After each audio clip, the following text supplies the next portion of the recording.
Yeah, welcome everybody. Yeah, this is going to be a relatively long talk. There's going to be 3 parts in it, and after every part, there's going to be a questions and answers session. After every questions and answers session, there's going to be a short break.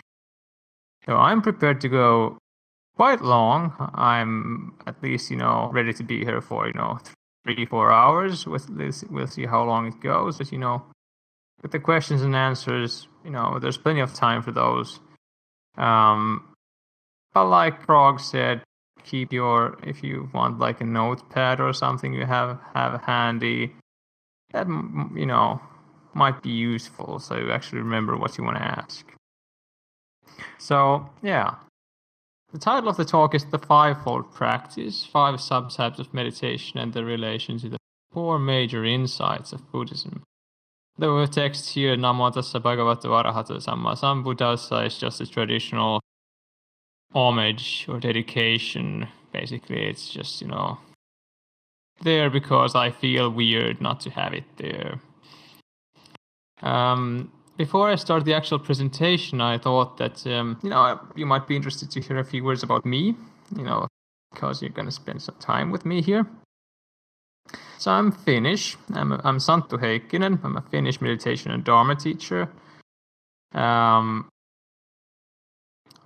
own spiritual path started with drugs, a lot of drugs for many years, which was quite interesting and fun, but also just pure hell after a while. Just very, very, in Buddhist terms, we would call it like being in the hell realms, really spending a good while in the hell realms, until I kind of, found a more stable and sustainable version of spiritual progress, a slightly better path for myself. I spent a good while in the Goenka Vipassana tradition. If you guys know it, if someone knows it, it's this kind of Vipassana is a word that basically means insights, and Goenka, as in Goenka, was a pretty like a famous meditation teacher, and there are these 10-day courses that people can take all over the world, 10-day retreats where people meditate a lot. Well, actually, before that, my first good forays into Buddhism were in Thailand on a shorter retreat in like a few years earlier, like in 2014. And I did meditate for a while afterwards, but my proper meditation career started with Goenka, the Goenka tradition in early 2016. So really heavy I started practicing heavily because they kind of say that, you should meditate a minimum of 2 hours per day, even outside the retreats and stuff. And I took a lot of the retreats, and basically that was one thing, one way I could actually, get off drugs. The tradition is really good. I mean, it's but like there's a reason why it's called the McDonald's of meditation. There's certain points after which people don't really progress very much because the instructions there are very limited, and there's very little you can very little information you can get from teachers because there aren't any teachers. Goenka died a while ago, and all of the courses are just listening to Goenka's talks, like Goenka's previous talks.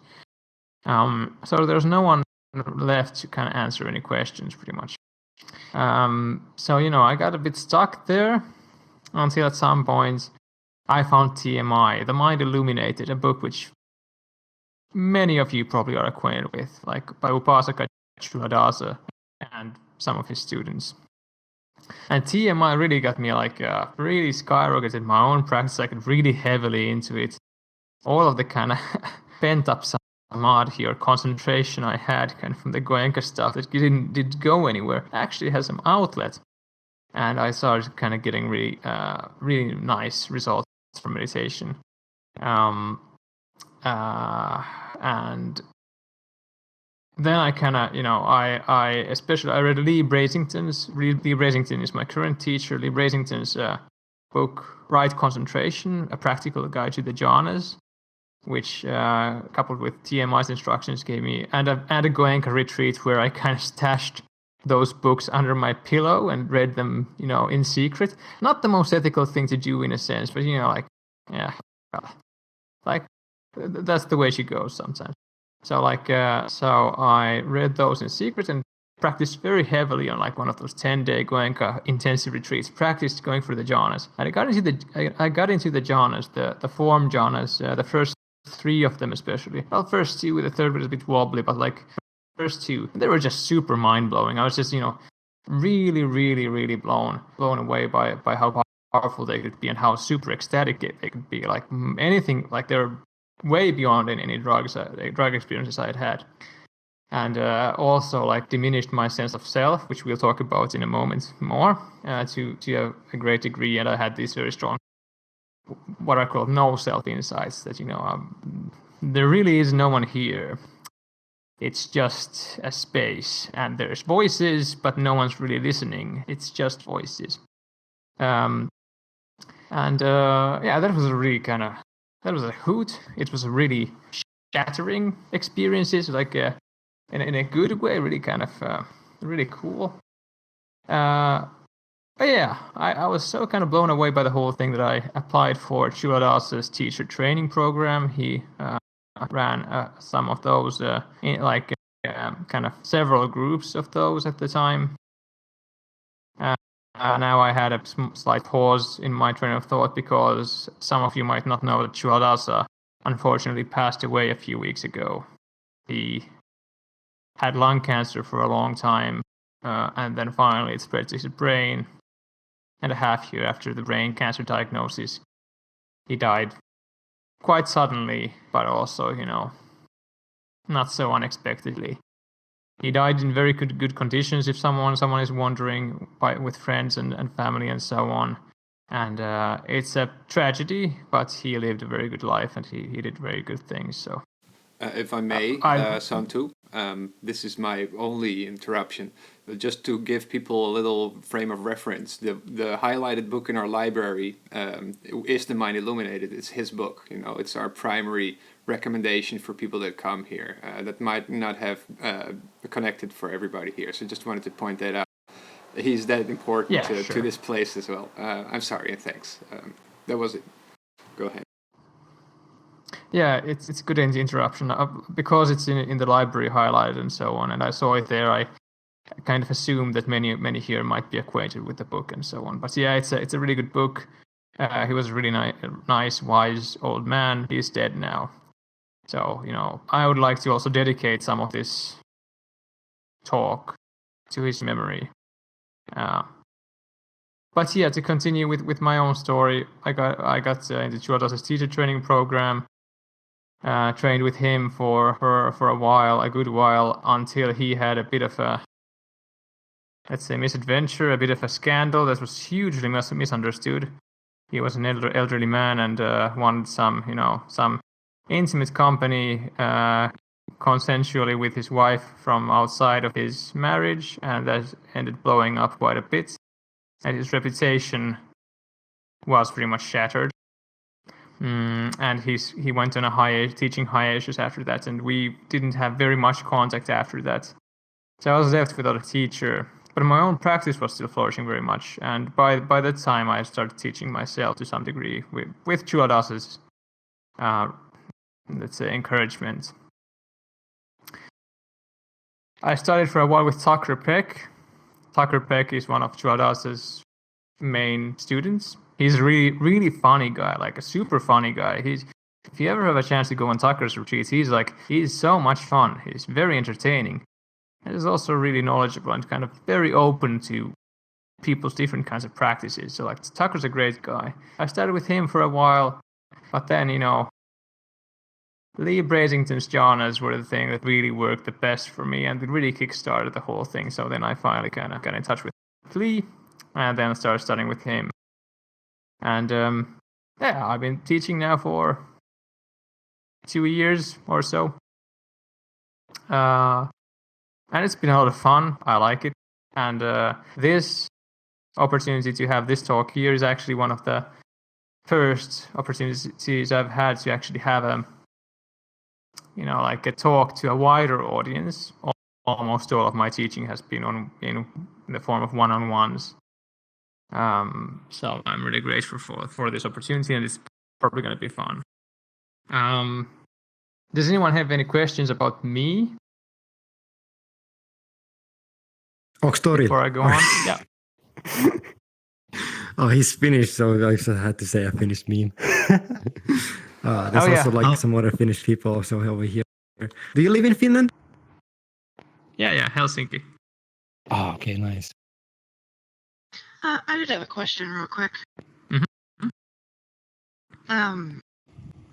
You plugged in the name of the book, so I'll be able to go check it later. But do you think for some of the like more advanced names, could you like maybe spell them out, or if they'll be spelled out on screen? Because I was like trying to write notes down, and I had no idea how the proper spelling of some of those names were. Yeah. Do you mean like, for example, Chuladasa? Yeah, exactly. Yeah. At the end of this presentation, at the very end, if you're still here, I hope you are. If you're still here, there's going to be a very short book list I made quite hurriedly. Okay, perfect. But the names are spelled down there. But if you want, just in case, Chuladasa is spelled Culadasa.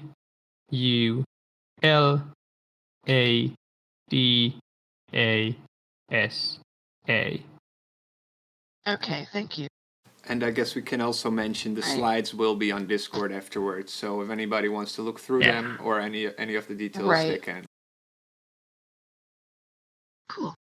I have also one question. How old are you? Just to get some idea. I'm 30. Oh, cool. How many years have you meditated? If you count the period where it wasn't daily, I think it's now 8 years, I think. Yeah, 8-ish. Damn. Okay. Well, let's start. The first part of the talk is, the Fivefold practice. It's like a categorization of mine into 5 subtypes of meditative practices, which I all think are quite necessary for progressing on the path.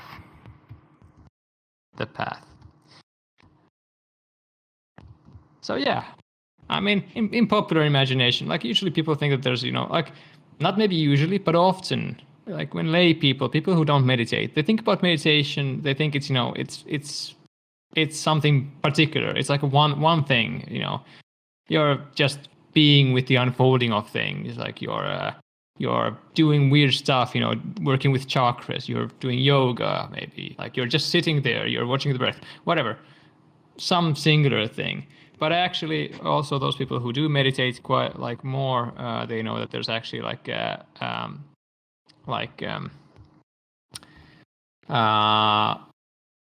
usually a plethora of different practices that are used. It depends on the tradition, of course. So like, what meditation is, means differs according to tradition. In some traditions, it can be maybe a singular thing. So it's one particular technique, sure. But really at least from a Buddhist point of view, the real potential of meditation definitely comes through an application of a variety of different practices.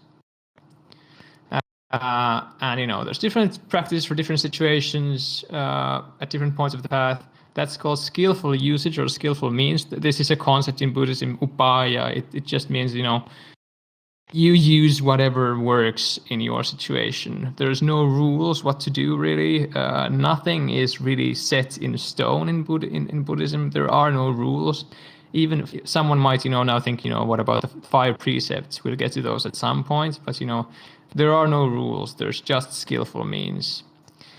A traditional precursor to my kind of categorization is the classical threefold training, Trisikha, of virtue, concentration, and wisdom. So sila, samadhi, and panya. Someone who's been on a Goenka course, for example, or like read Buddhist stuff might be familiar with this categorization. But I think it's requires some more thoughts. It's kind of like a very bare bones thing, and I'm trying to make something that, in my experience, kind of works well. So there are 5 kinds of meditation, like 5 different kind of styles of technique. The first one is called Samatha. Samatha is a pretty difficult word to translate. but it roughly means tranquility. The reason why it's difficult is that there's another word, pasadhi, which also is often translated as tranquility. So it's kind of iffy, like what word to use. But basically, samatha means some kind of tranquilization, a calming down of the mind, a quietening of mind, and perhaps most of all, a unification of mind. Here there's the word chitta ekaggata. It means unification of mind, which means that the mind in meditation becomes unified at a deep level around a common goal, project, or agenda. So, for example, if you're watching the breath,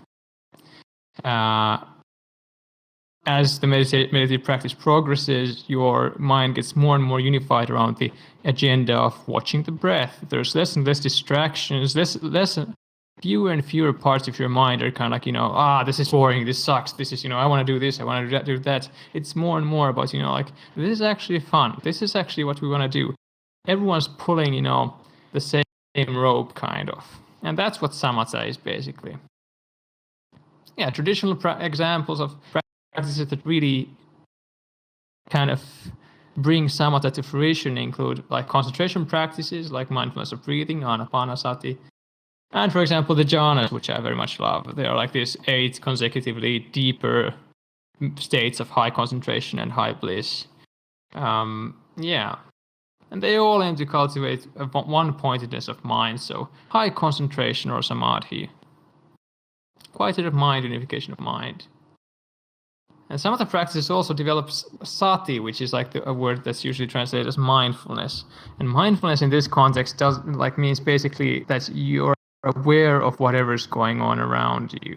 You're aware of, for example, even if you're doing something particular, like you're working on an essay, or like you're watching your breath, or whatever, like you're doing one particular thing, meditative or otherwise, you're aware of the context around it. So usually there's a distinction in meditation, meditative practices, between attention and awareness, where attention is kind of the thing you're focusing on, and awareness is everything else in your consciousness. So, for example, if you look at one point on your screen, or like one point at the virtual screen here, you will see a lot of stuff in peripheral, peripheral sight. And that's kind of like awareness and attention are kind of like that. There's usually something in your consciousness that's the focus of your attention, and then there's the other stuff. And mindfulness is basically that, all the other stuff is also pretty clear and distinct and bright, and you realize what it is. You can observe things like you don't have tunnel vision.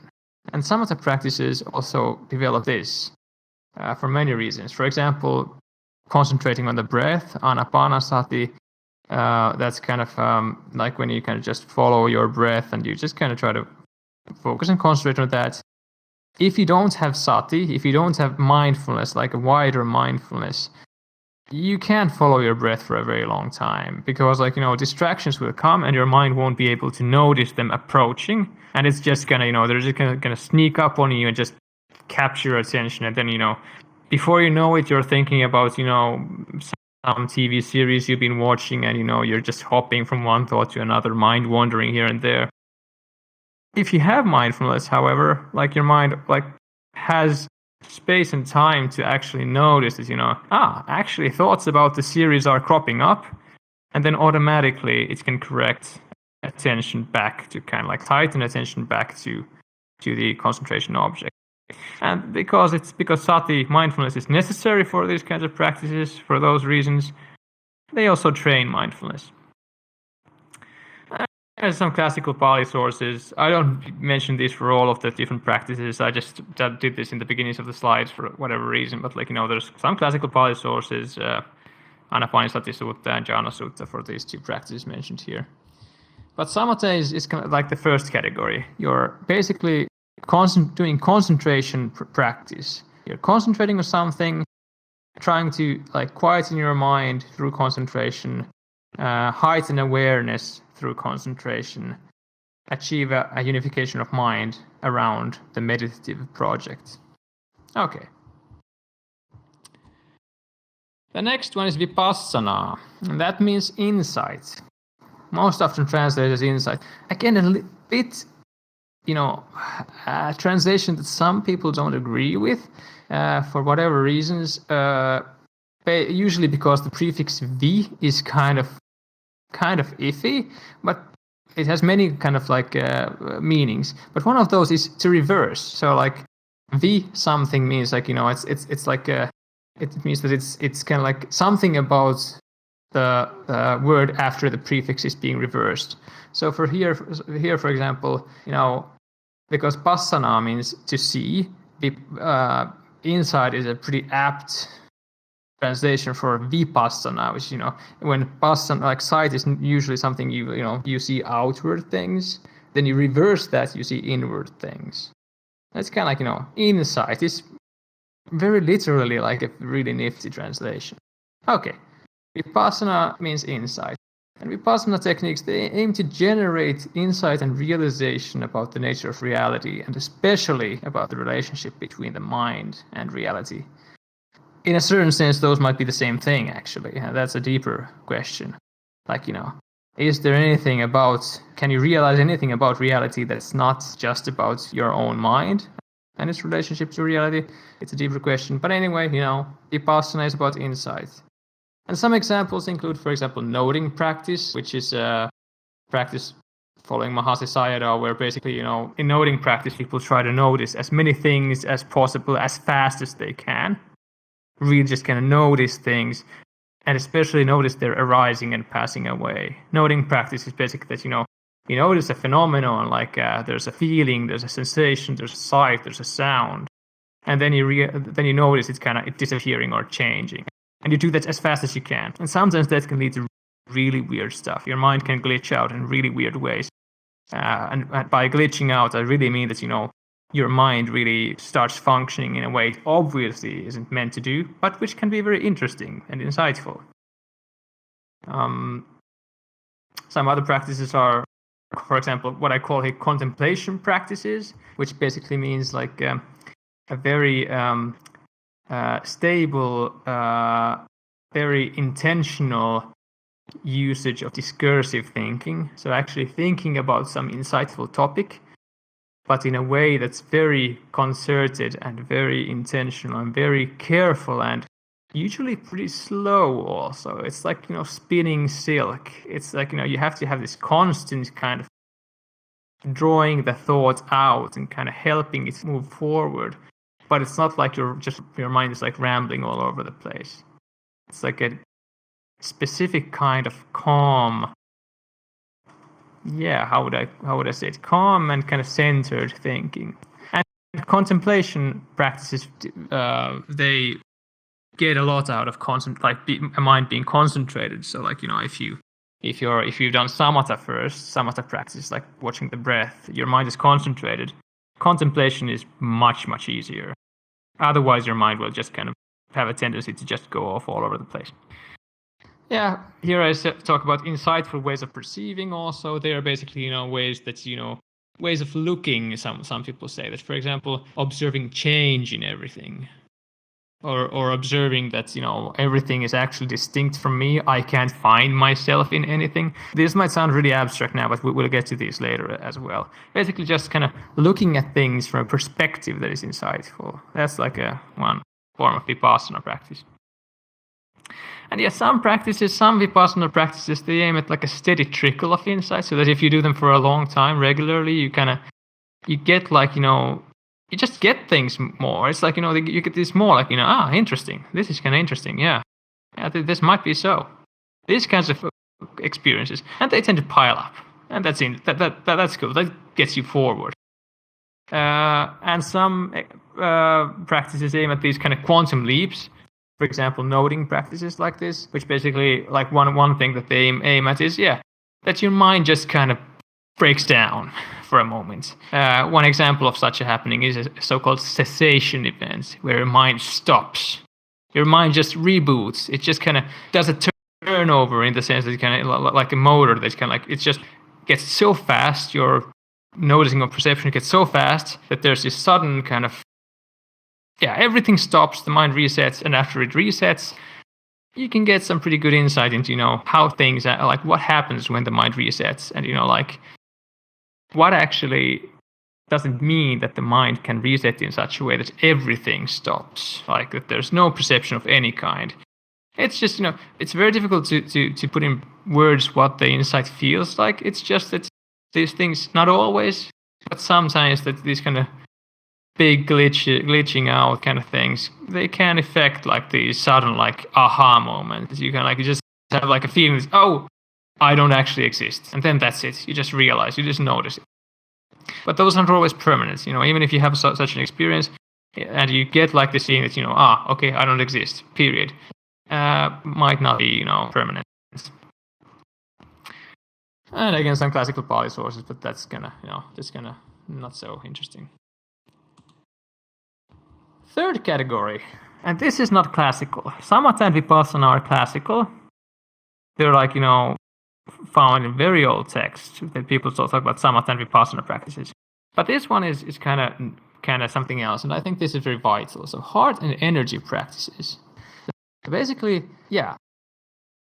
sometimes I call this when taken together, state generation practices.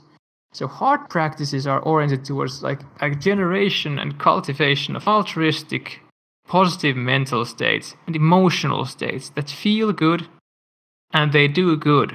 They're states that if you enter them and you cultivate them, you feel very, very fine. But you feel fine in a way that, takes nothing from anyone else. It's not based on any external circumstance. It's not based on you taking something from someone or using any natural resources or anything. Instead, it's a pleasure and it's a sustenance and refreshment that's born out of love. It's born out of a feeling of wanting to help others, a feeling of being in touch with others, feelings of compassion, feelings of joy at others' joy, for others' joy, these kinds of things. And the classical examples of these are the Brahma Viharas. They're literally the divine abodes. They're in the from the Pali canon, basically, so the oldest Buddhist texts you find these. There are these 4 very extremely pleasant altruistic states generate intentional meditation. There's metta, which is loving kindness. Basically, it's just a feeling that you appreciate, unconditionally love things. You love other beings. If you generate metta, if you're very adept at metta, you can generate this very powerful love towards plants, any kinds of animals, even mosquitoes, whatever. You just have this you generate this unconditional love. They are so beautiful. They are so beautiful. I appreciate them so much. The world would be so much poorer without them. They're innocent. They just do their thing. I love them. Mudita is sympathetic joy, or vicarious joy, and there's this weird word called compersion, which I found online. But anyway, it's the antithesis to Schadenfreude. So Schadenfreude is a feeling where you're joyful because someone else's life sucks, or they fail at something, or they lose something.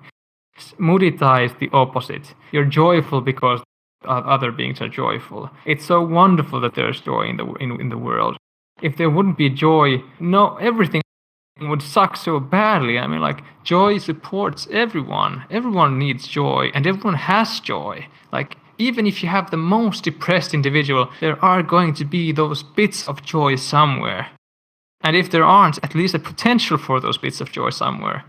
And that's wonderful. That's what sustains them. That's what gives them life. That's what allows them to go on. It's so important. And mudita practice basically is you just tune into that joy in the world. You just turn your in adept practice. If you're very good at it, you just kind of turn your gaze to that joy in the world, and you just kind of it's so wonderful. It's so lovely. It's so beautiful. May that joy continue, may it be sustained, may it deepen. It's so lovely. So mudita is kind of focused on joy, all the joy in the world, and enjoying that. No harm in it. It's pure as the clearest mountain spring water. There's nothing bad in getting pleasure from something like that. Getting pleasure from enjoying other people's joy. Karuna is compassion. If mudita is focused on joy, karuna or compassion is focused on suffering. So karuna is also pleasant, which might sound weird.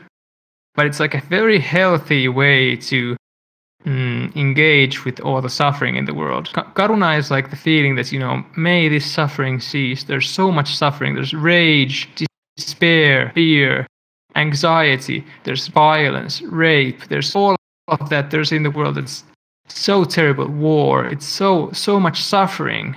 May that suffering cease. May it be alleviated. May that suffering be helped in some way.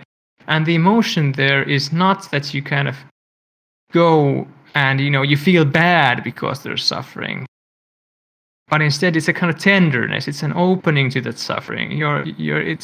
Tenderness is the best word for it. It feels good, actually. It feels physically, bodily good. All of these feel physically very good, but it's a melancholic, sad kind of feeling. A sad pleasure in a sense. It's kind of like it's the same feeling almost. If you had a loved one and they were crying and they were hurting, and you comfort them, and they accept that comfort so that things don't turn awkward.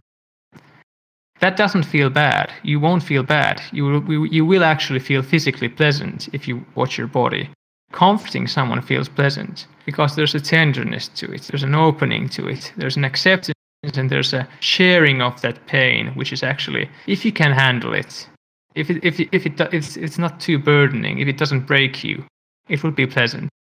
So karuna is that feeling. It's a skillful way of engaging with suffering.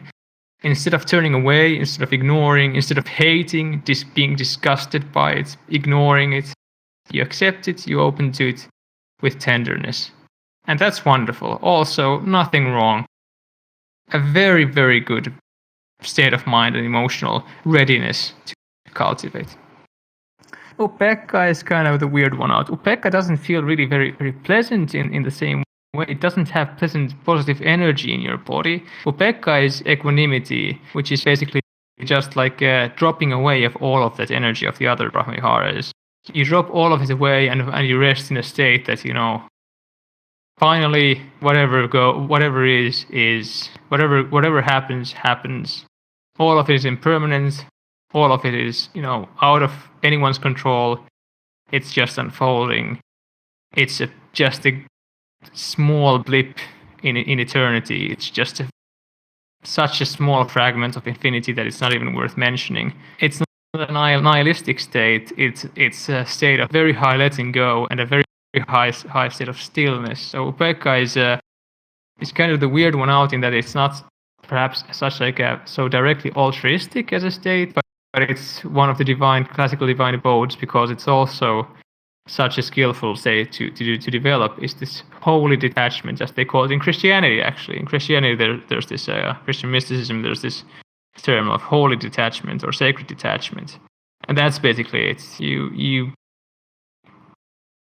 accept things as they are, and you realize that ultimately, and from the absolute perspective, it makes no difference. It is what it is. It can't be any other way.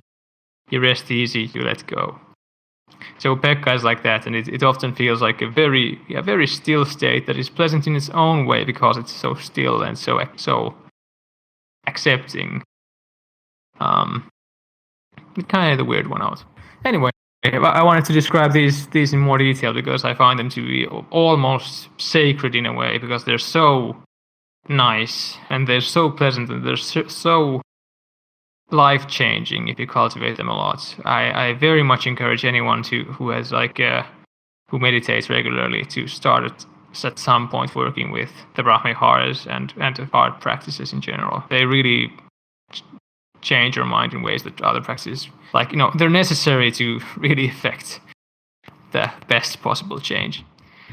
You can also, can be other heart practices like gratitude or forgiveness, for example. They are classical examples. But it could be anything. Like after you get enough experience with these states and state generation and energy generation in general, that skill set becomes generalized in a very fascinating way that's called mental pliancy. Basically, your mind becomes auto-suggestive to the point that it responds to conscious intentions to feel things by feeling them. So yeah, if you do these things a lot, if you want to feel an emotion, you can feel it. You will feel it viscerally, bodily, in your flesh, in your mind, just as viscerally as if they would arise spontaneously. That might sound unlikely to some people, but it's true. I mean, it's true, and perhaps there are people here who can attest to that, but they don't, it's something I encourage you to explore at some point. It's very fascinating. You can, for example, whatever you want to cultivate, like bravery, courage. Oh, there's a question. So in regards to what's it pronounced? Karuna? Is that sort of like sort of a state of everything sucks but it's going to be okay sort of thing, like trying to like comfort someone, sort of? Or am I interpreting that? I know what you ask, and that's actually a common question, because like I used the example of comforting more to kind of evoke perhaps a memory of how it might feel physically, and why, in a general way, why the suffering of someone, being close to that suffering, could feel good, or like could feel right, or could feel pleasant and not something disgusting. But actually, karuna is it's not everything's going to be okay. It's just resting tenderly with that suffering. You're not trying to change it actively. You wish, of course, for it that may pass, but it's much more a tender resting with that suffering, like you would comfort the world. So it's more of an acceptance then. It has an acceptance to it, but that's not also not the kind of like the biggest point there, in a sense. It's more about it's like you would hold the world in your arms. You're not telling it that everything is going to be okay. You're just holding it in your arms. No. You're just being tenderly open to it. You're just accepting it and letting it touch your heart, and that feels good because you're not turning away from it. Like in my mind, and I might be wrong, and someone might. I hope no one is triggered by this, but in my mind, my understanding, what makes suffering, the suffering of others in the news, for example, or something very anxiety-inducing, is that there's it feels threatening. It feels like that there's a threatening feel to it, and it's like it's something your mind also wants to push away at the same time. It's dangerous. If there is no danger to you in that, and it's just an acceptance and tenderness, then you just take it into your heart, and it burns in your heart, and that burning is physically pleasant, even though it has a very strong streak of melancholy in it, or like this, what we could call sadness, not sorrow. Sorrow is like painful. It's not painful, but it's sad. Does that make sense? I think. Yeah. I mean, karuna is the weirdest of those three. I mean, it really, like, even like my students, if I teach it, karuna is the one that they first they get it, but it takes a while. There's at least one person here who does karuna sometimes. Like, Bob, do you have anything to add? Yeah. When I generate karuna, I try to think of like a bad situation that's happening, knowing that bad situation is happening because of greed, ignorance, hatred, like all these bad qualities in life that people don't really have that much control over, and just seeing the overall perspective, like, oh, this is bad, but I'm like here to comfort you. It's hard to put into words that feeling, but that's kind of like my mindset when I practice karuna. Yeah, the hallmark of it is that if it's like, basically people do it slightly differently. For someone, for example, Bob emphasized the comforting aspect, and I also feel like there's, if I do it, there's a kind of comforting the world kind of feeling in it, like just holding the world in my arms. But the hallmark is that you're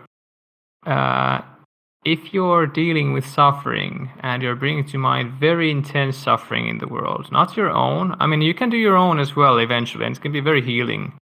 good practice to really just hold yourself in compassion. But you bring suffering to mind, and you don't feel bad in the sense that like there's like sorrow or anxiety or anything like that, but you feel physically good.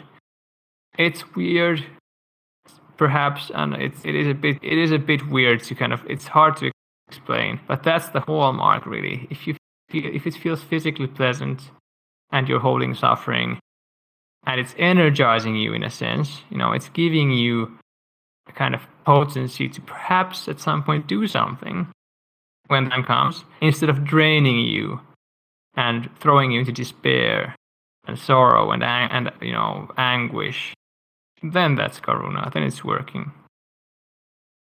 But it's a really good question. I mean, because it is the weirdest one of these, at least the first three. Yeah.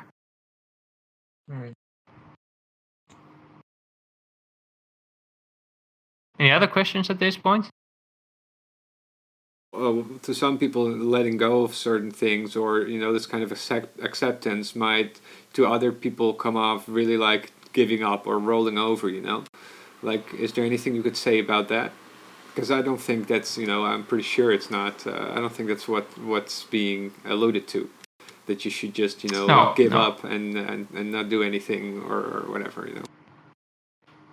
Yeah, no. Equanimity is not about that. Equanimity is like there's a teaching about like the absolute and the relative perspective, and like I would just emphasize, all of this is again skillful means. None of these are viewpoints that are to be held permanently or clung to. Buddhism differs in some sense from other, let's say, religious traditions in that even in the oldest, the most classical, the ancient texts, like the teachings of the Buddha, pretty much the Pali Canon, there are many different similes about how you should not cling to views, how you actually should throw even Buddhism away if it's skillful. Like, they're just views, they don't exist, they're just tools. And here equanimity is a very good tool in the sense that it's an antidote to restlessness, it's an antidote to anxiousness, it's an antidote to forceful need to control things all the time, which most of us kind of more or less suffer from. People try to control things all the time, and we're going to talk about that, or I'm going to talk about that later as well in more detail. There's a kind of push that all minds have to change things all the time, and equanimity and letting go is kind of like the opposite of that. And actually, on a deeper level, like if we really go deep, equanimity actually doesn't stop you from doing anything. It's much more about letting go of your sense of self and of your sense of doing and your sense of conscious, ego-centered control. And that's a really kind of philosophical, deep topic. And perhaps I would actually hope that we get back to this topic later in this talk also. But perhaps that gave some kind of initial answer. I hope, like some. For sure, yeah. Thanks. There's one more closely related thing somebody posted into Discord today. They specifically asked how to release emotions that they're stuck with. I'm assuming not necessarily happy emotions, because people don't usually mind being stuck with those. Yeah. But in a very practical way.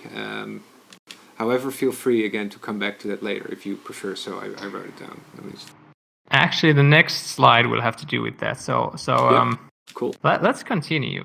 Let's see. So I'll just, before we move on to the next slide, which will pertain to that question, I'll just mention here that when I say heart and energy practices, the distinction between them is that heart practices are about generating emotions and cultivating emotions. Whereas energy practices are just about generating and cultivating a kind of energy. So that could be, for example, just cultivating pleasure, for example, or just cultivating an energetic kind of pleasure or a mellow kind of pleasure. There's very little emotional content involved. They're just energies. But usually, if you do heart practices, you learn to eventually do energy practices as well, so that you don't have to generate love if you don't want to. You can just generate pleasure, and that's it. And that's fine. And yeah, it's a super big life hack. I mean, I can't emphasize enough how interesting it is when you start learning this stuff and you start being able to generate pleasure at will. It's really wild in a sense. But yeah, the next slide. So the next one, and this is the least classical of these. This is the missing link, the missing part of what would be, I in my mind, the missing link in classical Buddhism are content practices. So basically, that's like, and like I say here, the possible cause for why there's no classical equivalent is that there's no concept of an unconscious mind in the classical times. There's no reason to have these kinds of practices. Content practices are like, their point is to pump up psychological content that's stuck or excommunicated from the psyche. So your ego hates it. It's it's locked down in a corner. You're like you go there in that closet, lock the door. You stay there forever. Pumping up that kind of content that's excommunicated, traumatic stuff, whatever. Like for whatever reason, it's like in the corner. It can't talk. It can't express itself. Or like does express itself, but usually in really wacky ways. It seems like from like contemporary psychological perspective, also from my own experience and from the experience of my friends and stuff, if there's psychological content that's hidden or like you don't, it's not becoming conscious, it will kind of affect your behavior in really nasty ways. So content practices, the point is to bring this up. So modern examples include psychotherapy, of course. There's psychedelic drugs, ecstatic ceremonies, could be holotropic breath work. Stanislav Grof does a lot of this kind of thing, holotropic breath work, where you kind of hyperventilate to get into really kind of altered states. Sorry, burp. Anything that's kind of causes this altered state of consciousness has a potential to work as a content practice. But in meditative terms, there's like especially two modern techniques that are really interesting. One is focusing, following Eugene Gendlin, and I've done a lot of focusing. I've trained also in it, and I'm really familiar with it. It's basically you start talking to your emotions, like you have weird you scan for weird sensations in your body, like tightnesses or like pressure, heaviness. You can't breathe. Your breathing is constricted, whatever. And then you start talking to it, like what's going on? Why are you tight? Can I help you in some way? Like what could you press? What do you need? Like do you need something? Do you want to say something? And then when they start responding, you enter into a dialogue. And it's really can be very powerful, very potent to actually just talk to yourself and keep it like not going all over the place, but like being your own therapist. That's basically the point here. You have a part of your mind that's feeling very okay, and it's kind of very neutral in a sense, and it's kind of like it's compassionate, it's fine, it's a good therapist or a good friend. And then there's these parts of your mind that are kind of hurting. They feel bad. There's an emotion. There's rage. There's whatever. There's sorrow, and then you make up this internal therapy session where the therapist part of your mind starts kind of very, very understandably talking to the pained part of your mind and just discussing, just listening, observing, listening. Sometimes focusing sessions can take even hours, but they can have very interesting results. Like I've had several experiences where like I've like, for example, once I woke up in the night and I was feeling a bit anxious, and I was kind of like, I don't know what this is about. Let's do some focusing. And I started talking to myself, and the feeling started to kind of like really concentrate on like this painful spot in my right side, kind of like a fascia kind of pain, like if you have painful fascias, which I think usually store up a lot of emotional material, like it seems like. Like I talked to it for 2.5 hours, I think, until finally there was this massive release of like this feeling of massive release, and the sentence started repeating in my head, I love porn, I love porn, I love porn. I was like, of course, finally. I mean, I'm 30, so in my teenage years, of course, like I watched a lot of porn, like probably everyone else here, and and of course, there's a part of my mind is like is the best thing ever because it's so pleasant and so on. But it's of course also something that very easily gets, put it in a tight corner because, like, that's a pretty embarrassing thing to say, like, I love porn. So of course it's excommunicated. And just that release, like talking to that feeling enough that it had the courage to come out and actually, say its message very clearly. This is what I feel. It was such a huge release. I was like, finally, of course, of course. And then I just felt so good. All the anxiety went away, and really. That's like one example of something that could happen with meditative content practices. Like there's stuff just gets released. Of course, you can do this also with psychedelic drugs or whatever. But the thing with the edge that meditative content practices have is that they're very they're pretty stable. They're kind of under control in a kind of good way, or like you can they don't go all over the place as easily, and they're kind of you go at a pace where you can keep up that neutral therapist role. You don't get too close too fast so that you kind of get engulfed with the feeling and the pain and whatever. That doesn't help. That can even re-traumatize people.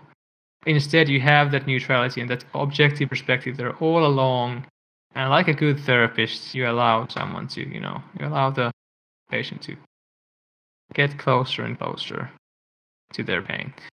Anyway, that's like one example. Another example of a technique is so-called internal family systems. That's like from Richard Schwartz, 1995 and onwards. That's very close to focusing, but it just has a more robust conceptual framework. I don't know very much about it. I have friends who are really, really into it. I know it's great. I haven't done it for myself, so I can't comment very much more. But those two are the big ones. Prog, your question earlier, like how to deal with blocked emotional stuff.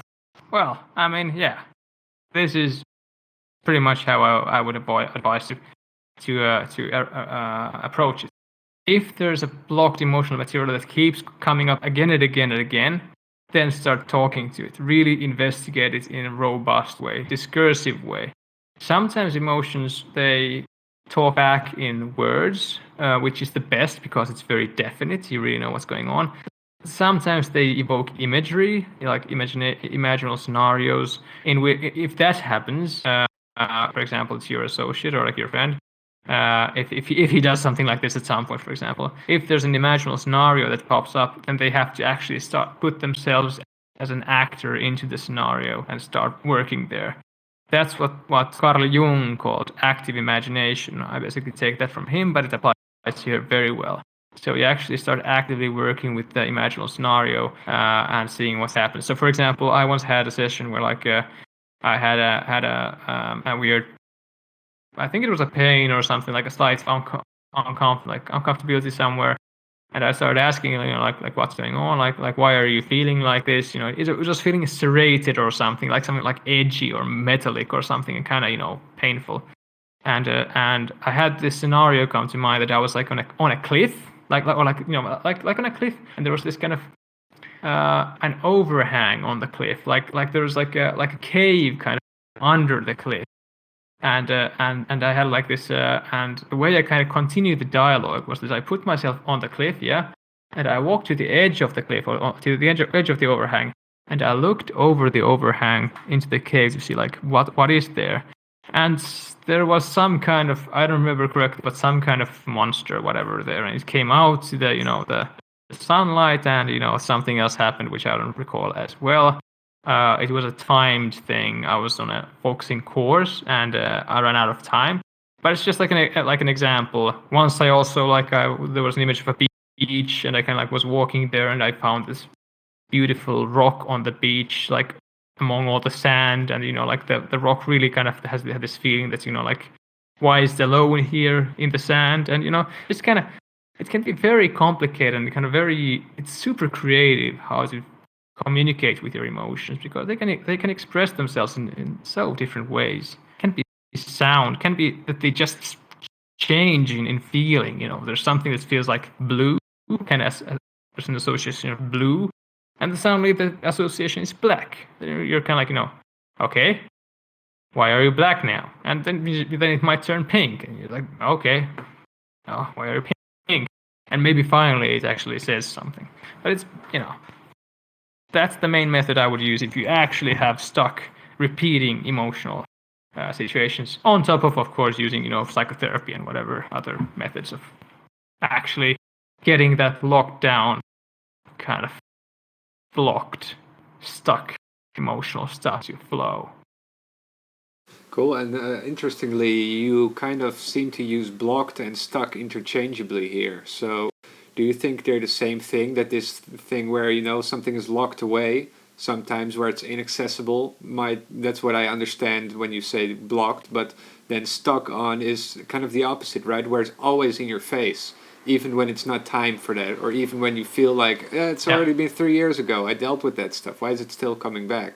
If I have one student, like a meditation student, who's dealing very much with psychological stuff, and he has a breakup, I think 4 years ago, and he still has very many painful thoughts about they're popping up again and again, and it's quite obvious that some of it is circumstantial. So it's not always just about you working with your own emotions. For example, in my student's case, what I've suggested him to do at some point is actually that they might have to contact their ex and actually kind of, go through things with them. That there's like a social, let's say like an energy block, to use these very ill-defined words. But the blockage is social also. You can't fix it by yourself.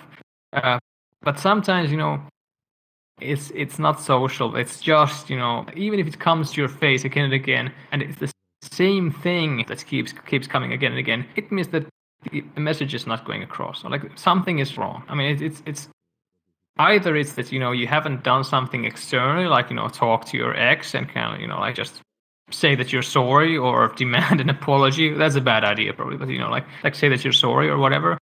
But it could be just that the emotion is not expressing itself as it actually is. There's some it's a secondary emotion that's getting expressed, and the primary emotion behind it, the primary content, is just it's still under lock and key.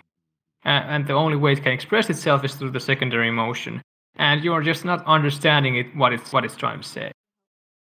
And then talking to it in still this kind of, it's vital if you get into that dialogue with the emotion to not get enveloped by that emotion. So if there's you've broken up with your ex 3 years ago, and you still get these repeating feelings of super high anxiety, feeling super anxious again and again, and you feel cognitively, you feel I'm very anxious now, and you're kind of just you identify with it, you get so overblown by it, but that you're kind of your whole mind kind of starts being there's no one there to say that actually things are fine. No part of your mind is still is objective anymore. It's just anxiety. It's useless. It doesn't work. It's very unlikely that it's going to work.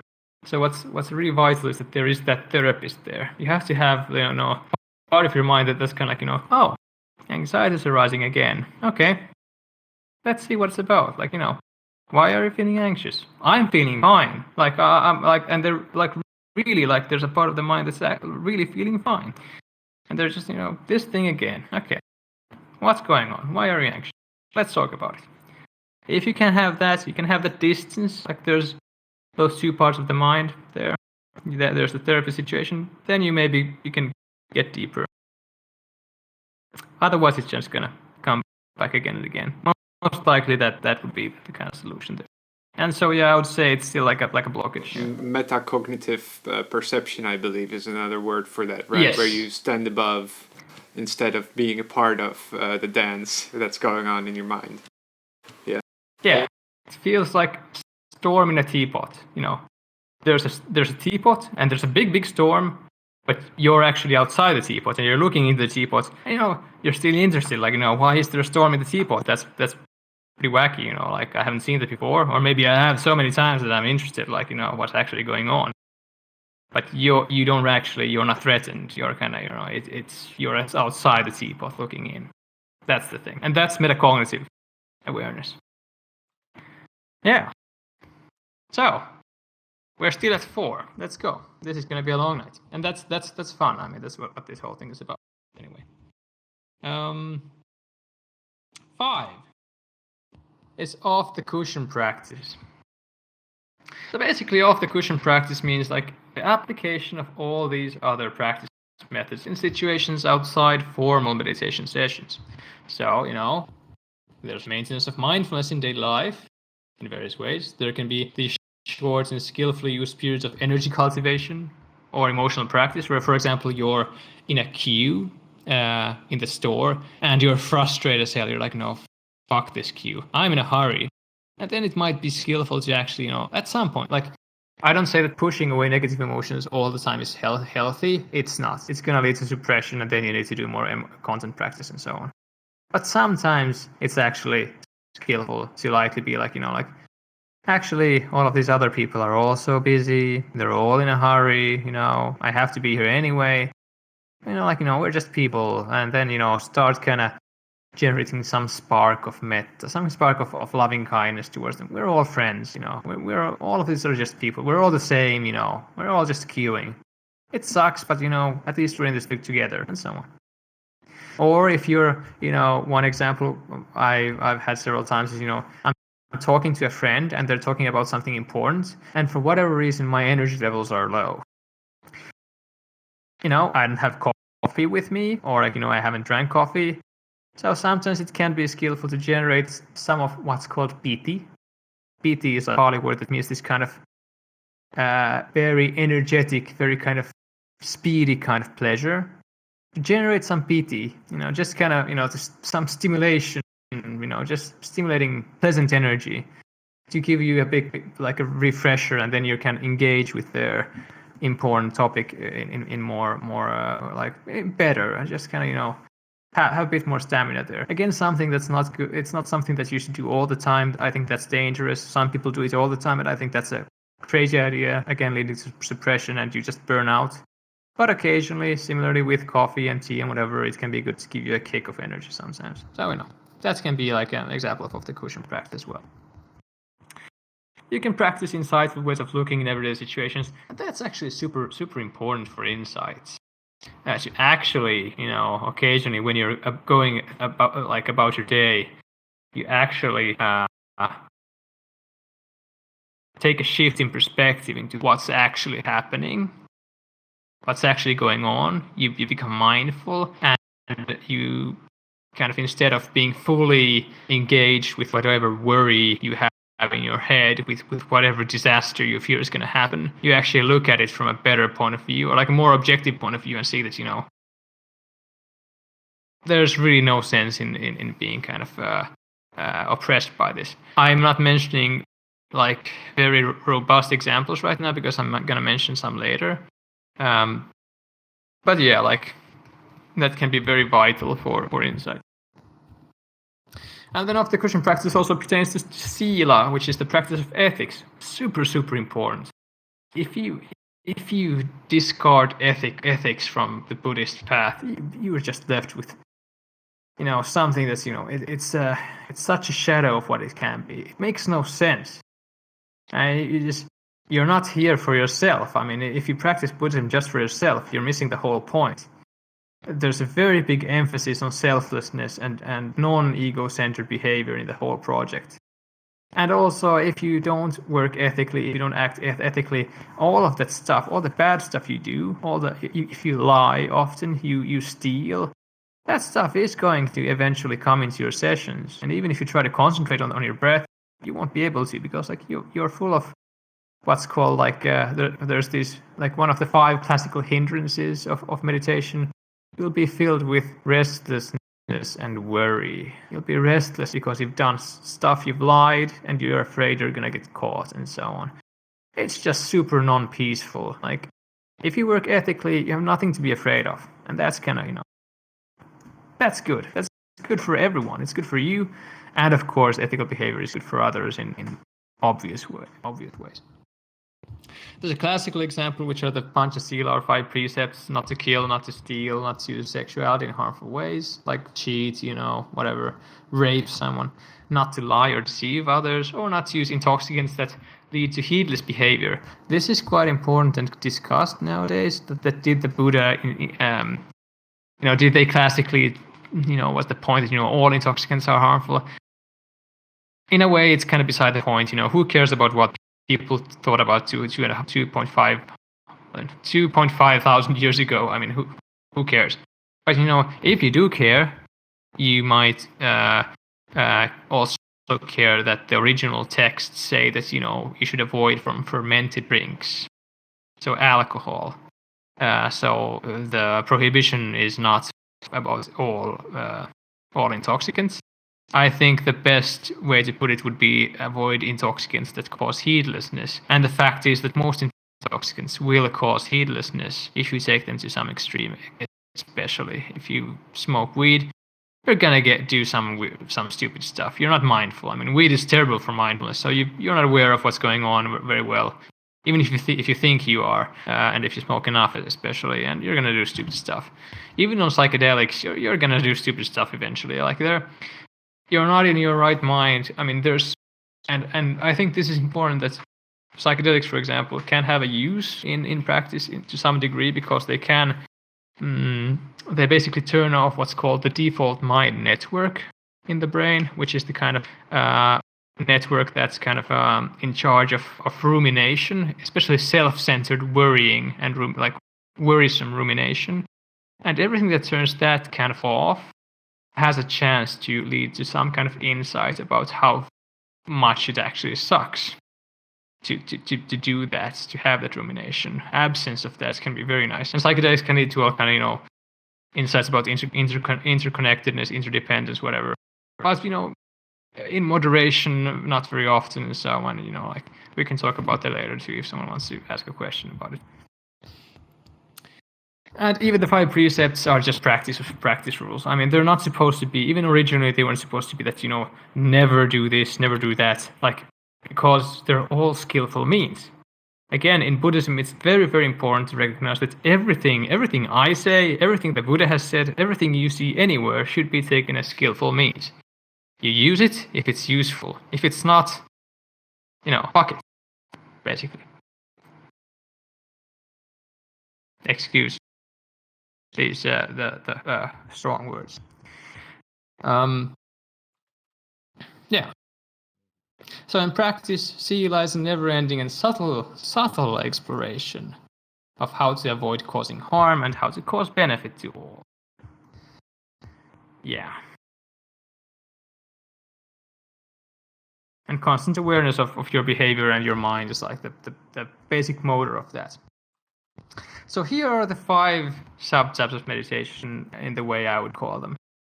Samatha, so that's concentration practice, and everything that leads to unification of mind, unification of your mind around the agenda of meditation, the Buddhist path, or any spiritual path, being a good person, whatever.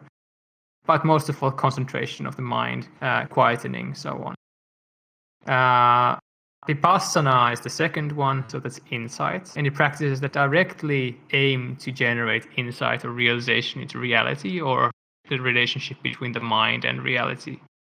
Then there's the heart and energy practices that aim to cultivate positive and altruistic states of mind and positive energies, and to manipulate energies in skillful ways.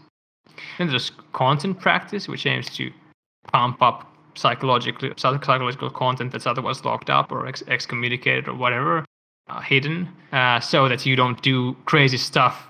I have to say this about content practice still. I think that's one reason why good gurus go bad, is that even very highly realized meditators and masters, whatever, can do really crazy stuff if they haven't done any content practice, and it's not a classical part of the training, so they usually don't do any of that. So I think when very skillful meditators, when they can generate good feelings and so on, and they can block bad feelings and so on, it's very easy to get into a state where you basically cut off your internal feedback systems. You cut off internal negative feedback. you don't have shame, you don't have guilt, you don't have any of that, because it sucks. Why feel it if you can avoid it?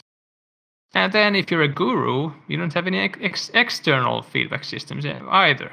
Everyone's just saying yes, yes, yes. And then, stuff happens, like, for example, Sakyong Mipam Rinpoche, who was the head of Shambhala Buddhism, which was a really big Tibetan-oriented school. He basically, actually, this one we talk, like, Sakyong Mipam, he raped some people and just kind of drank all the time, he was drunk all the time. And just did some really crazy stuff to his students, like shouted to them and hit them and stuff.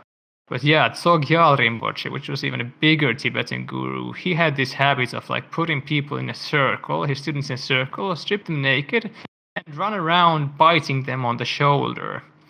I think that kind of behavior is probably the result of like that they don't understand their motivations at all. They feel that I'm feeling okay. I feel like I'm doing ethical stuff. I feel like I'm acting right, but actually they're doing something like totally nuts.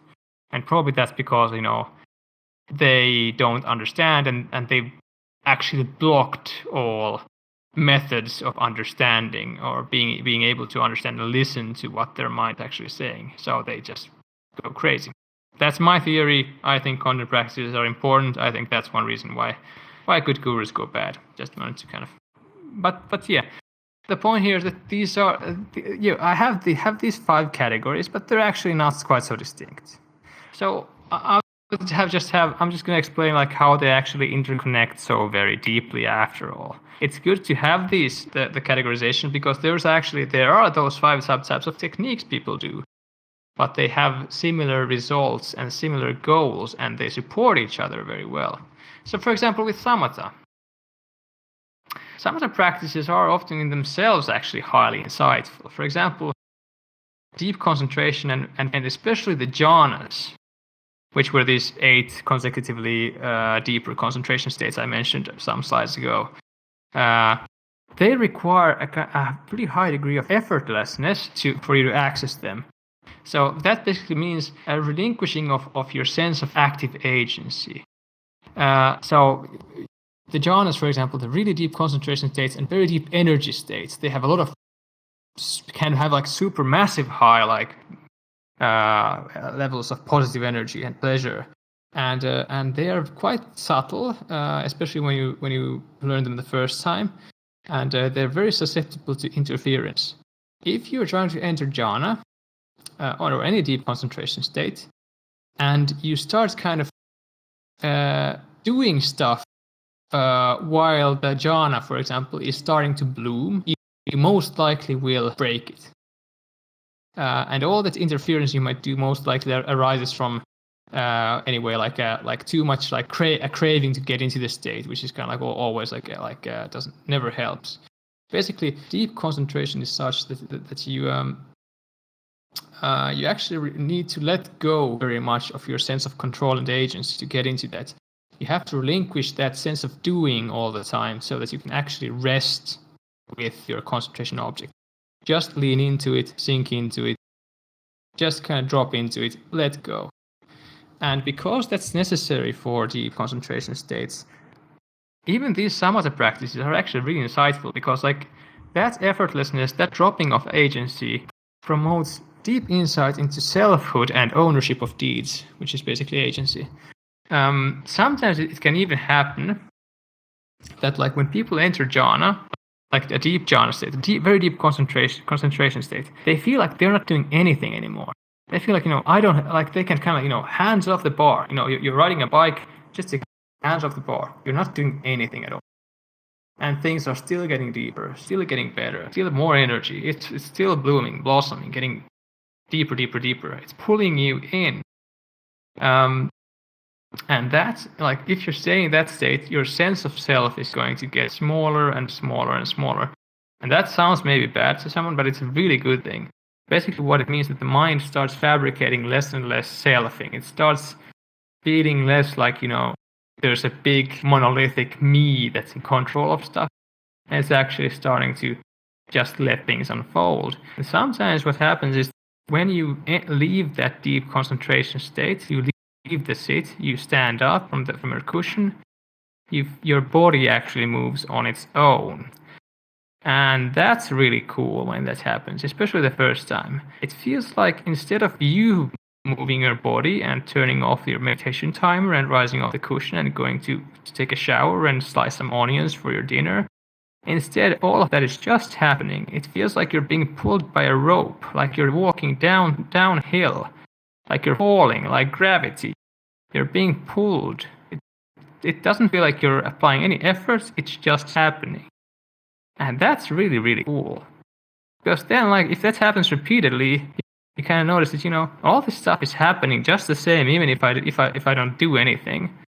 So, if I don't have to do anything for things to happen, what the hell am I? If I'm not the one doing stuff, like, who am I? And that's really insightful. That can be really interesting. So that's one way, for example, how samatha practice, deep concentration practice by itself, can lead to very strong insight about no self. Like selflessness and like basically selfhood and selflessness. What is the self? What is it not? What does it associate with? What doesn't it associate with? Okay, but samatha in general is also like, if we just take it in general terms, it's always like working with your mind, striking balances, working with the hindrances, the classical hindrances of attachment, aversion, doubt, restlessness, and lethargy. It's about kind of just, in a wider sense, all of life. Like during your whole life, you're constantly working with your mind and trying to understand how it works. Like we're all trying to understand how we work and why we do what we do. And that's all insightful. But meditation practice is like very dedicated, even if it's just samatha, it's very dedicated time, being with your mind, trying to see how it works. When you try to concentrate and you fail, and then you understand actually why do you fail, usually it's about you're trying too much. You're efforting. You're kind of you're trying too much. And sometimes, very rarely, it might be that you're not trying enough. But like that's very rare. In any case, it's about striking balances, and that can be very insightful. Then there's this thing here. Samatha is also extremely useful for Vipassana practice, so insight practice. This is classically called sharpening Manjushri's sword. Manjushri in Mahayana Buddhism, which is the kind of Buddhism that's found in China, in like Eastern Asia, Japan, China, Vietnam, and then Tibet. Manjushri is one of these so-called like let's say semi-divine beings called bodhisattvas. You don't have to believe that there's something called Manjushri. That's the reason I put this here is that Manjushri in classical Mahayana iconography has this sword. It's called a sword of penetrating wisdom, and samatha practice, so increasing concentration, is called sharpening the sword, sharpening the sword of wisdom. So basically, concentration sharpens the mind and makes any kind of practice more stable, more intense, more cutting, more effective. And basically, a stable mind is even necessary for many of these practices. You can't do like many insight practices like this kind of contemplations, which are these kind of slow, deliberate kind of deliberate appliance of discursive thinking. You can't do that if you don't have a stable mind. You're just gonna go off track, just go off the rails and start mind wandering. And basically, you can do insight without samatha, but it's the same way as you can cut. I have a desk here in front of me in real life. If I have a butter knife and I start cutting the wooden table, sure, if I cut it very, very, very long and arduously, it is gonna, sooner or later, I'm gonna do it. I'm gonna cut it in half. But let's not wait for that to happen. It might be a while.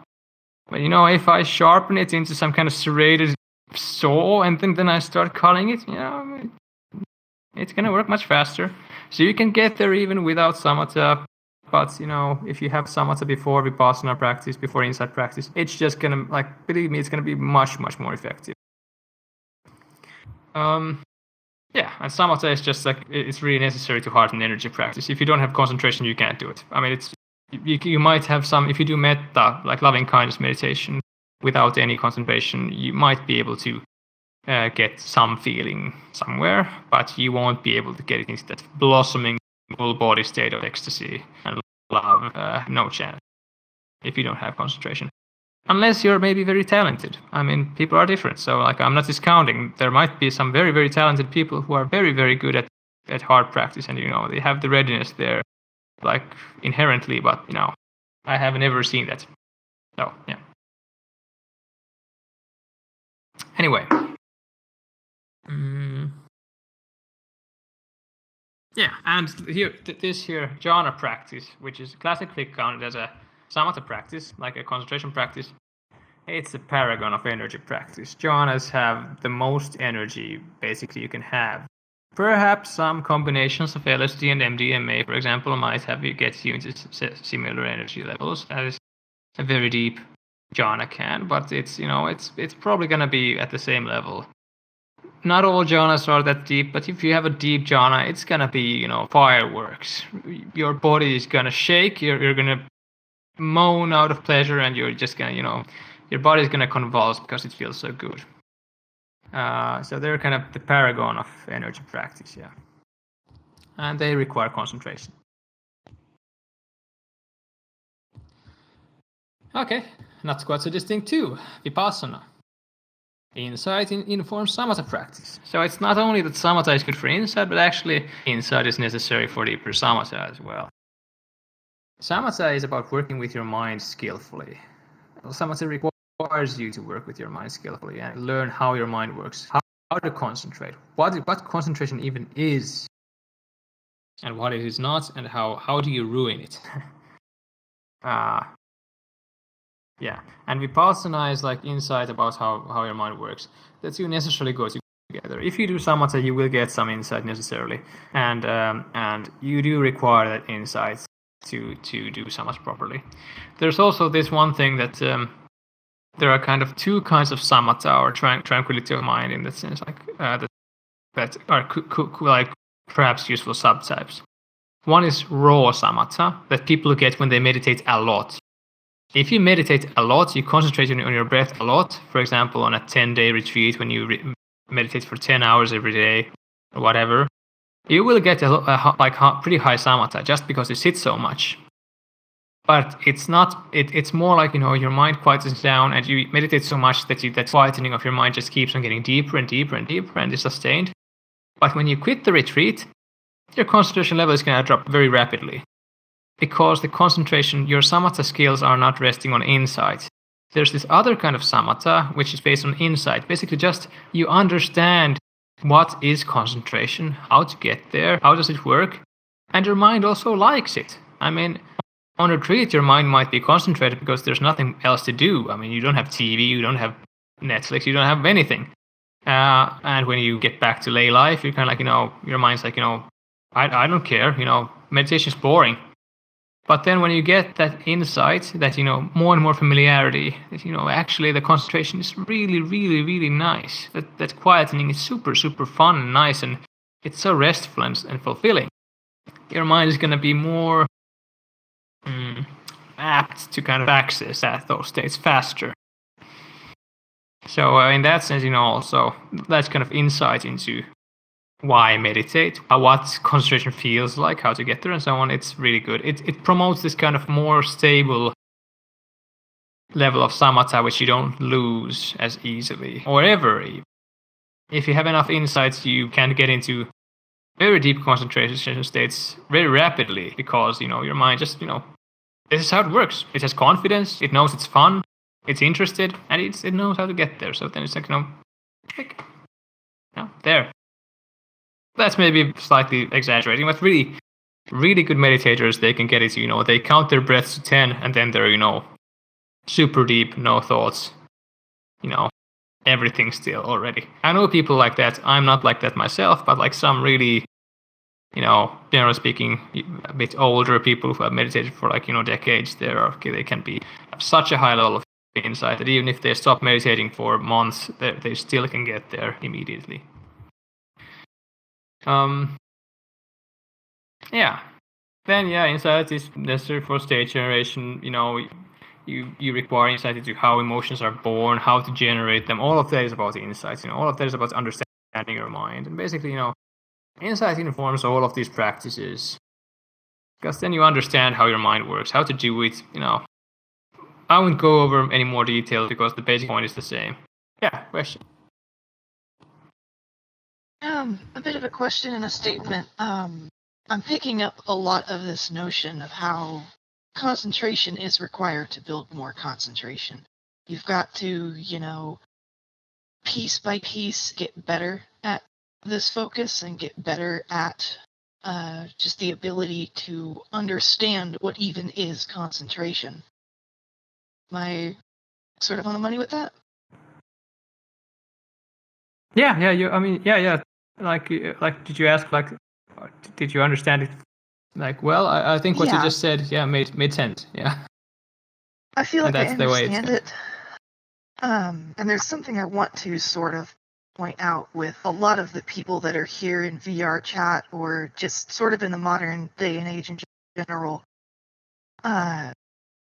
Since you need concentration to be able to deepen your concentration in the first place, I know that I personally really struggled with having any kind of concentration at all because I have ADD. And, you can chalk that up to whatever different parts of the brain are having whatever different issues. But I think there's something to be said about if you really can't put your hook into concentration in the first place for what might be genuine biological reasons, it's very helpful to look into like caffeine or Adderall or things like that, where you're getting a chemical stepping stool just to be able to get into this in the first place. Yeah. Less about psychedelics and more just about like prescriptions and for. Exactly. I mean, you have a prescription for Adderall, and like I have two things here to say, and one is that if you have you're prescribed Adderall for ADD that's diagnosed.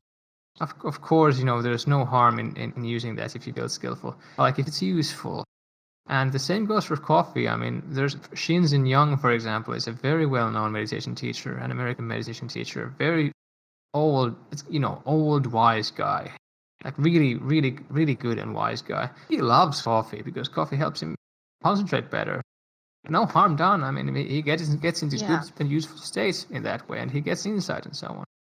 That's one thing. The other thing is that with concentration, no one can concentrate very well. I don't mean to say that of course you like with the diagnosis you probably have much more difficulties than others. But I say this actually also to everyone that like when you start out. Your mind will be like everyone's mind, regardless of whether you have ADD or not, will be very, very wild. It will go all over the place, and it will be very difficult to sit even for 5 minutes. Sit still for 5 minutes because you're so restless. It's a long path, and it's not like it's a trickle of insight. Like even with those people who they sit down the first time they meditate, they try to sit down for 5 minutes, and they're super restless, and they quit 3 minutes in. That's insightful. They realize, what the hell is happening? I can't sit for 5 minutes. This sucks, I can't do this. Even though that's an unpleasant experience, it is new information about how their mind works and how they work. And that's that trickle. Like if you keep practicing, regardless of how your concentration is, that trickle is gonna be there, and it will have results. But of course, by all means, have low standards. Everyone should have super low standards. High standards are they poison the well. They're the worst thing for meditation you can have. Everyone should accept that your mind is a monkey mind. It's not built to do this kind of stuff. You have to it has to change quite a lot to be able to do these things. And you can't start out with that. There are some people who are very skilled and very gifted. Gifted is a weird word, but I've met those people. They can concentrate pretty fast, pretty easily. But it's rare. So, very low standards and just, even just sitting down 10 minutes every day and not even trying to do anything, which is a very good practice in its own right, as an insight practice. Just sitting is very beneficial and can have lots of insight. So don't worry. And if you have these tools like Adderall, go for it. If it helps you, if it makes your meditation feel better, nice, you're more satisfied. That's good. And also, final point here: pleasure, even with, not speaking about pleasure states, but just liking your meditation is supremely important. Because if you don't like your meditations and you feel like you're failing, you feel like it feels bad, you're creating aversion. Like you're aversive. You don't like it, and that's the opposite of what I call unification of mind. Like the point is to make your mind like the meditation so much that it wants to concentrate and wants it comes quite naturally finally. And if you hate it, that's the opposite. Sorry, yeah. That is exactly why, like, when I first tried to get into meditation, I was not, like, taking my medicine regularly and was exactly as you're saying, building an aversion to it. Because I was so frustrated that I couldn't, even sit still without, like, tapping my foot over, 30 seconds. So that exactly what you're saying there of, reduce your expectations, and if you feel that you're like frustrated, and make sure you're not building that aversion. Yeah, exactly. Same goes for session length. If someone tries to start a meditation and they start sitting 1 hour, that's crazy. I mean, don't do that. Start small. Start with something that feels easy, and then slowly, gradually raise it. Don't aim for the sky right away, or shoot for the moon. Go small. 5 minutes per day, and then increase it by 2 minutes per week, for example. So it never feels like it's a chore. Like that would be optimal. It might feel sometimes like a chore, but never feels like it's super long. It shouldn't feel like an achievement, your daily session. It should feel more like brushing your teeth. Yeah, frog. Yeah, I was just going to make a reference to those off-the-cushion practices. That's something that comes up quite a lot in our conversations here about meditation. Do you think it would help people who have a trouble sitting down to maybe have moments in the day where they try to apply this awareness kind of thing to whatever they're doing, or don't you particularly think that's like a good way into this kind of stuff as a preliminary to sitting down meditation?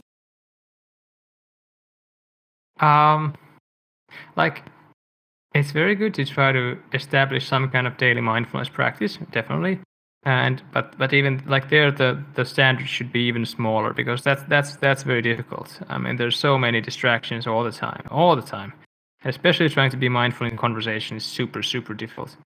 So when you start, I would usually recommend people to start with sitting meditation and have maybe a general idea that it's good to be mindful during the day, but no standards at all. Just occasionally remember it for 5 seconds, and then you're off again, on autopilot, whatever. And that's the way it goes. Then later on, when you have a relatively robust sitting practice, then I usually recommend people to establish, for example, this thing that for people who, for example, sit for half an hour per day or something, or more, it could be good to start, for example, creating associations between certain situations, like repeating situations and mindfulness. So, for example, whenever you walk through a doorway, you're kind of then be mindful. Establish that association so that it actually reminds you in a more specific way, because than just having this weird general kind of idea that be mindful throughout the day, which is never going to work. So very specific associations. And one of my favorites, which I always recommend, is whenever you walk alone, if you have a robust sitting session practice, whenever you walk alone, to the grocery store or post office, whatever, start attending to your feet. So basically, start observing the sensations of your feet, and you're just going tip tap tip tap tip tap. You walk your steps, and you just kind of watch your feet go their way, and you feel how they feel. And that can be a great kind of initial off the cushion practice.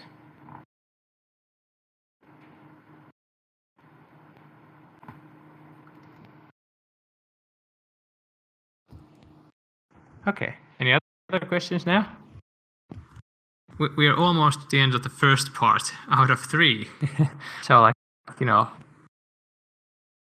yeah. Let's let's move on. Okay, but we're at Vipassana again. Not quite so distinct. 3 heart and energy practices. Heart and energy practices, they give vital insights, especially into the mechanisms underlying emotions, both pleasant and painful, as well as any other kind of like pleasure or pain, like those kind of positive or negative energy. And this is insight into dukkha. Dukkha is a word we're going to come back to later. It means suffering. Suffering or unsatisfactoriness, but suffering is the translation. Heart and energy practices give insight into suffering, because when you do those practices enough that you generate emotions at will, you notice this link that there's an impulse or an intention in the mind that arises to feel something, and then you feel it. It starts becoming kind of suspicious, like you get the suspicion that maybe this is what's happening, like always with all emotions, all of these feelings.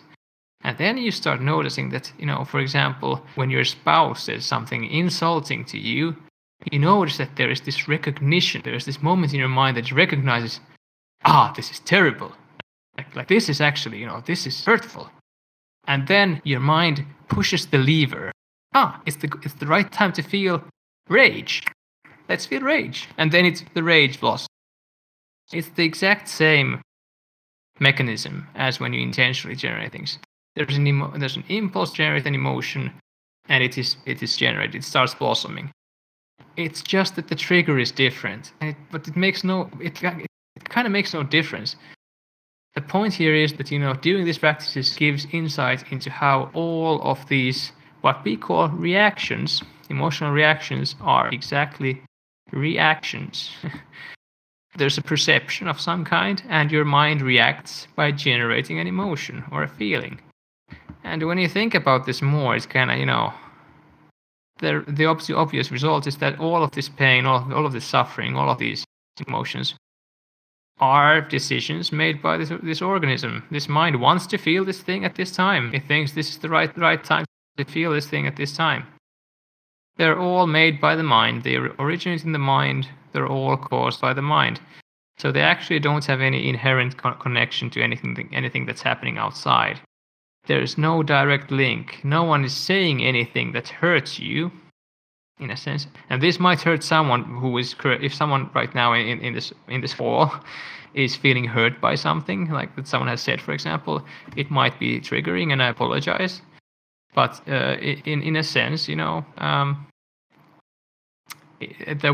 insulting words don't hurt you.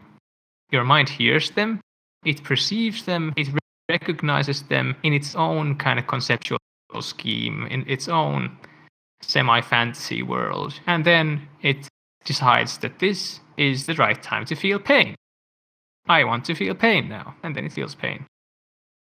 And that is insightful. That can be quite liberating on its own, and especially when it plays together with some other insights into suffering, or like when you get more, and we will get more into that later on. I am going to require some more tea at some point of this talk, I'm sure.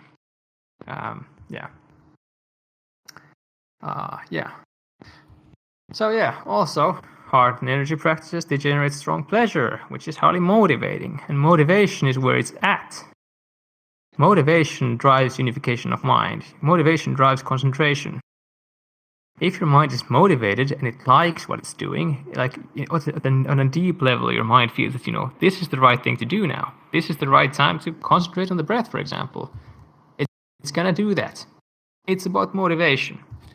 Motivation on a deep level, not just superficial motivation that you have the feeling that you're psyching yourself up, like I want to do this. No, you actually want to have to do that. And if you want to do it, you will do it. Your mind will do it. And pleasure is it's like a universal currency in the mind. All of the parts of your mind react to pleasure. They're like, it's wonderful, it's blissful, it's so nice, it's so delicious. Pleasure is so delicious. It's like catnip cats. So, yeah. Generating pleasure, it's motivating. It's good for your motivation, so it's good for your practice in all regards. They're a great adjunct to content practices, so especially like metta, for example, loving kindness, or compassion, karuna. If you have these uncomfortable, like these lockdown emotions, or like you feel very, you have very difficult emotions, conscious or unconscious. Like, for example, in those content practices when you're dialoguing with your mind, sending metta to those parts of your mind, or like just kind of like looking at them, like just basically sending the message, looking at them with the eyes and kind of spreading metta or karuna to them. But I am compassionate. Like, I feel your pain. I recognize it. I'm sorry that you feel painful. I wish that your pain would stop. And holding those parts of your mind with the tenderness of karuna, for example, can be super healing. It can really make things like in a strong way. And I have one student who actually does, like, he does sessions of metta, especially like loving kindness, which last for hours. And I haven't done so long metta sessions, but for him it works as a great content practice in its own right. He describes that when he does metta for a long enough time, there's this huge sphere of pleasure and that kind of love around him, into which these dark black things kind of just are pulled like from his heart and from his body. These painful things, traumatic material is just being pulled into that field and purified and released. And just that metta, for him, just that sustained metta practice is enough to purify, heal, release as such. So it can be powerful.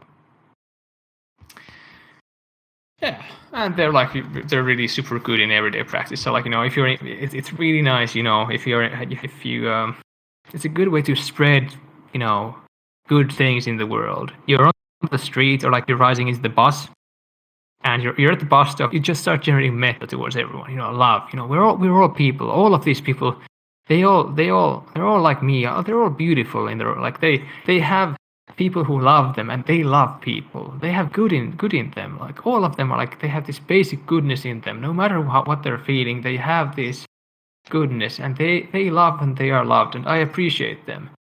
I love them. You generate that, and then you rise into the bus, and then you say hi to that bus driver with that energy. You really look them in the eye, and you're kind of like, hi. Even that kind of thing can actually spread some good things around, and can make you feel better, of course, in your day. It's no matter how much you do of those, do metta and stuff. It's actually pretty vital to do them also in everyday situations, because then you actually, you strengthen those pathways in your mind, and let's say in your brain or central nervous system as well. You strengthen those pathways, that association, that when you see a bus driver, you feel love. You respond to the bus driver with love. He's a friend.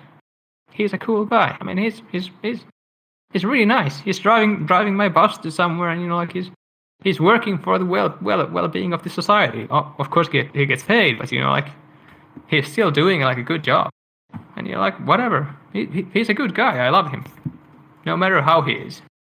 There's an unconditional element to that, of course, which is perhaps even the most important. Then, content practices. They can remove obstacles to any of the other practices. If you have blocked emotional content, if you have pain that's not conscious, if you have a lot of that, it can come up in your meditation sessions in weird ways. There can be pains, you can feel uncomfortable, you can start sweating, your body can start contorting in weird ways. Like, some people, like, really, if they have these emotional content of a certain kind, they can get into what's called kriyas. And kriyas can be very strong convulsions of the body. They can even vomit. Like, I had one friend who, for a long time, I think it was almost a year, he threw up at least once a month during meditation, and even when he didn't throw up, he was flailing from side to side, like, it's just like flailing, sitting down, but just like, arms going up and just wildly. All of that's happening spontaneously and automatically, because there was stuff that, was just blocked and didn't come up. Just didn't come out. And finally it clicked. After, a year or something, he felt like, he couldn't stop either, because he just felt that, he had to see the thing through. Finally, he got through it. I don't actually know what the content was. He never said it. He just, once I met him and he said that, he finally got past it. He finally got it. Don't know what it was, but he was the most extreme example of kriyas, or like of this kind of emotionally like these energy blockage symptoms, I know, can be really heavy. So super distracting also. You can't concentrate if your body is flailing from side to side and you're throwing up all the time. It's just not good for your concentration. Yeah. And then here I have this thing. Guru's gone wrong. Lack of content practice, perhaps. Yeah.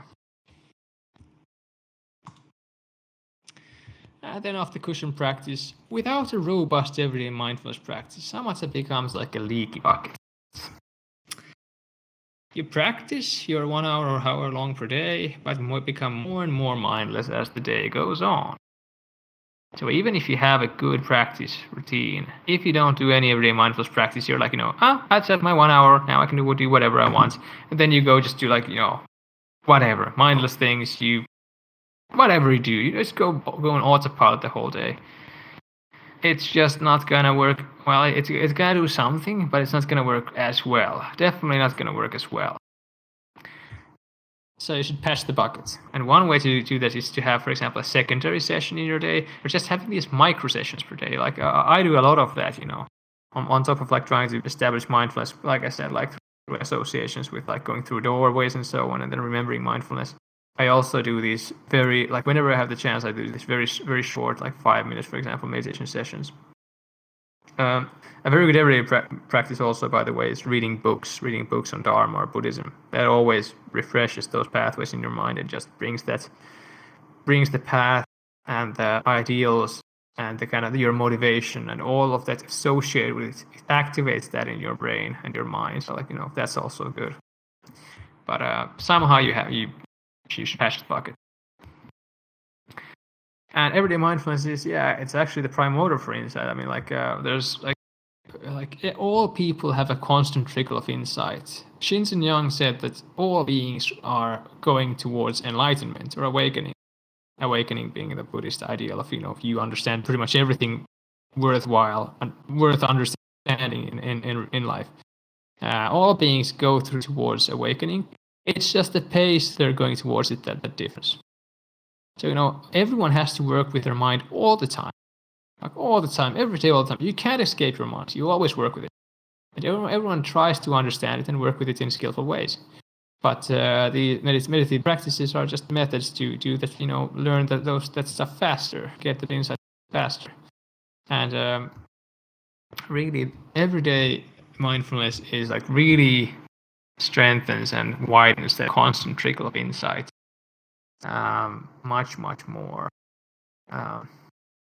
And even utilizing like insight practices, not just mindfulness, but really, different kinds of doing like ways of looking, ways of perceiving things in insightful ways, deconstructing phenomena, deconstructing, for example, meaning, deconstructing your own narratives. If you have like a narrative that, like now I have this looming catastrophe in front of me because of this and this and this, really trying to kind of have those moments where you see that, what disaster? I mean, there's no disaster. There's a quotation that's attributed often to Mark Twain, but I think it's not actually from him.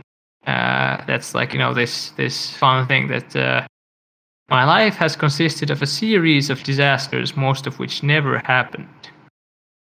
So that's kind of like that's very good to recognize that we all people generate these disaster scenarios all the time.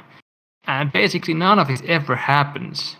You don't die. Some people do, but mostly it's just life goes on, and you're just fine. Even if you lose, your house burns down, your wife or whomever, your spouse leaves you. A year after, you're just fine. I mean, it's not a big deal. Even that can be like really good insight practice to have like occasionally. The Stoics. You probably have in this school. You probably have spoken about the Stoics sometimes. The Stoics had this one kind of meditative or contemplative practice where they were basically advised people to occasionally look at their situation and their worries from the perspective of infinity and eternity. So that first you imagine you're like, how big does this problem feel in the context of a week of my life? It's pretty big. It's pretty threatening. Okay? What about a month in my life? it's still kind of, it is kind of bad. I don't like it. A year? Well, I guess it's something. 10 years?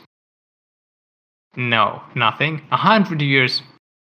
What the hell? 1,000 years?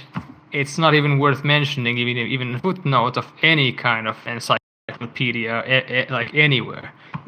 10,000 years, 1,000,000 years, 100 million years, the entire lifetime of the universe.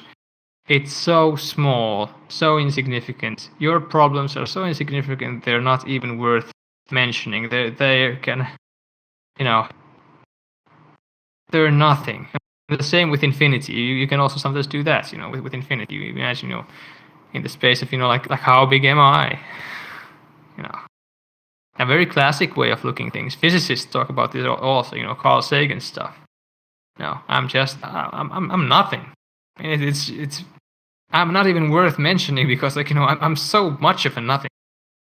And if with some people that might veer towards nihilism, but that's misconstruing the point. The point is not that. The point is to make you relax. And that can sometimes be good. You can help you relax with your problems. You just, who cares? It's nothing.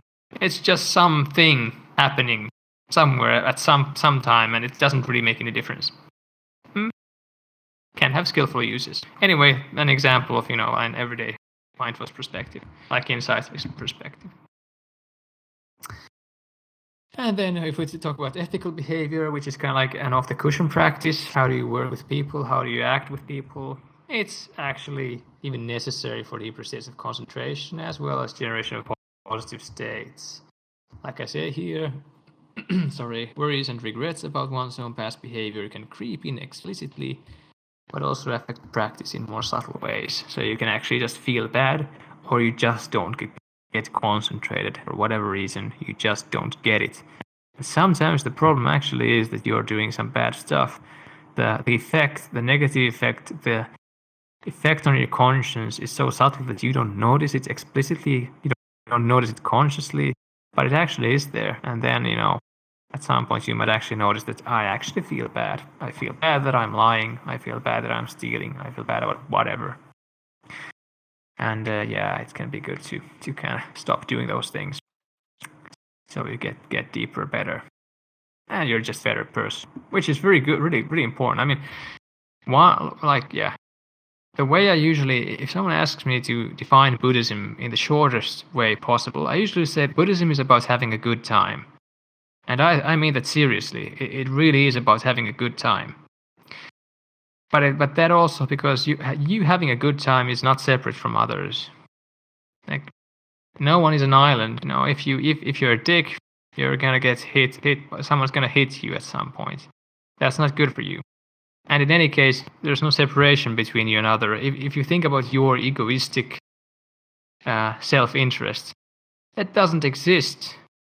If you separate yourself from the rest of reality, you're conceptualizing something that actually does not have any meaning whatsoever. It's just suchness. It's just a reality that's just unfolding. It doesn't have parts.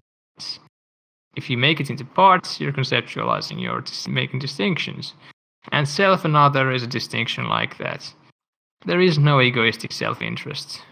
Your so-called self-interest is the interest of others. So it's really better not to be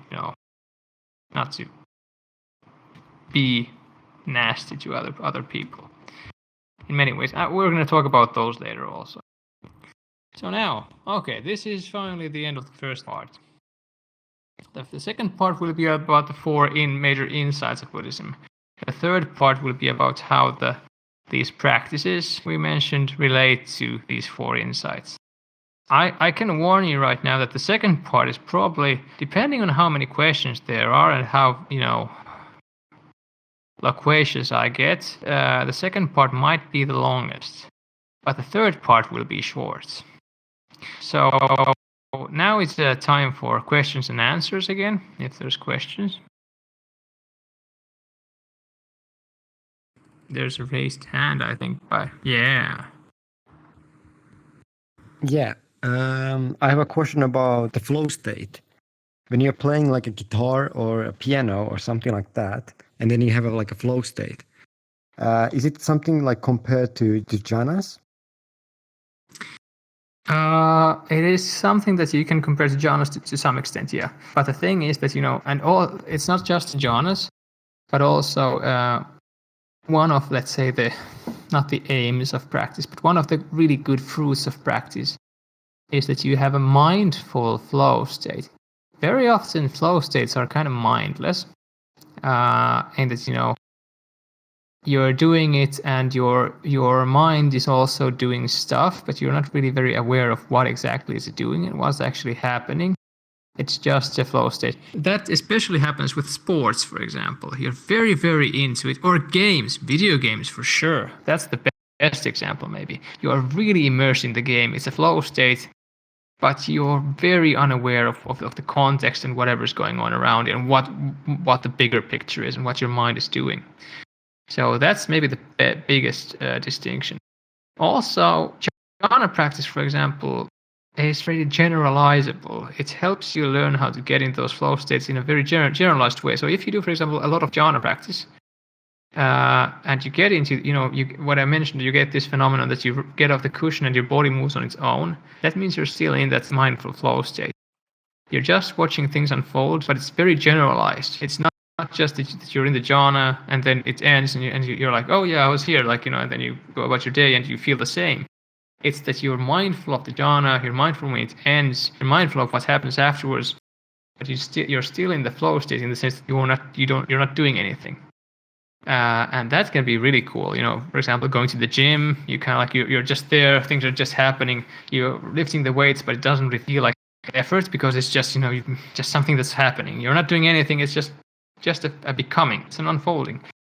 And that's super cool. It's a mindful flow state.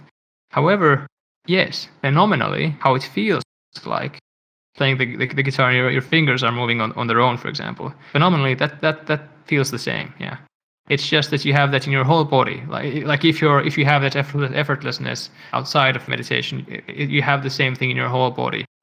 I don't play the guitar, so I can't comment how it phenomenally kind of correlates to how a jhana, when you're sitting in jhana feels like. But well, jhana includes a lot of pleasure. It's very total. It's very, very total. So it's kind of, yeah, it doesn't fill all of your consciousness, but it's it's in your whole body still, and it's kind of yeah. There's probably a lot of similarities, but I can't pinpoint all of them because I don't play the guitar, sorry. So I can't really go like a perfect answer. But I can say this, that mindless flow versus mindful flow, and jhana is very mindful, and jhana leads to a very, very can lead very mindful flow states even after the sessions, and it's kind of generalizable in that sense. Yeah, that answers the question. Thank you. Okay, cool. Thanks. Yeah. I have a question because you said everything is unfolding. I heard that often before, and also because you talked now about the flow state. I only know that from when I'm dancing. When I dance, for example, then I feel sometimes I'm not doing it. It's just happening. And my question in regards to that is free will. So who is making the decisions if nobody is there? Even to become a better person or sit down to meditate is not something that we do because we think we are making the decision, but actually if there's nobody there, then I'm not making the decision. And the second question is could you elaborate a little bit on Kuladasa's scandal? Because I actually started with this book and I got to stage 4, but my life was too busy, so I cut down on the practice. But I knew some other people who actually stopped reading the book because of this scandal actually. So it might be good to elaborate a little bit on it. Yeah, sure. And one other thing for me personally, I just thought he's also just a human being, and I just take the teachings he has to offer. So from my personal perspective. Okay, sure. Let me just take a sip of some matcha. So, the first question. Yeah, dance states. As with Risto, when he talked about playing the guitar, Yeah, that kind of feels the same as a mind flow state. It has that kind of bodily autonomy and a kind of a relinquishing of bodily agency. Your fingers are just moving on their own. With dancing, it's kind of even more closer to it. What you get in dancing, if you feel like your body is just moving on its own, that's how it feels like, and that can be insightful. Take that, yeah, exactly as you did, it can be an inside experience if you recognize that, hey, bodily functioning is not necessarily linked to a sense of ownership, to a sense of agency, to a sense of I'm doing this. So is it actually, like, if it's not necessarily linked to that, they are probably separate things. So, am I ever doing stuff? And it can be really insightful. So you can try to utilize that. As free will, this is a complicated topic, but I would say that, there is no monolithic ego self that's running the show. That idea that there's a self is actually tantamount to a kind of dualism. Because it's the idea that, there's your mind and there's your body and they're doing their things. And on top of that, there is something called a self, which used to be called a soul, but something called a self that's somehow deciding what things do, and it's kind of intervening into this kind of unfolding of things, which is kind of determinist. Even in those interpretations of quantum mechanics where there's like probabilistic interpretation, there's a probability function and like so on. Still, the probabilities are kind of set deterministically. Anyway, it's a determinist universe in some sense. So basically, what I would say is that what you do, like what your organism does, is in a sense entirely up to your organism.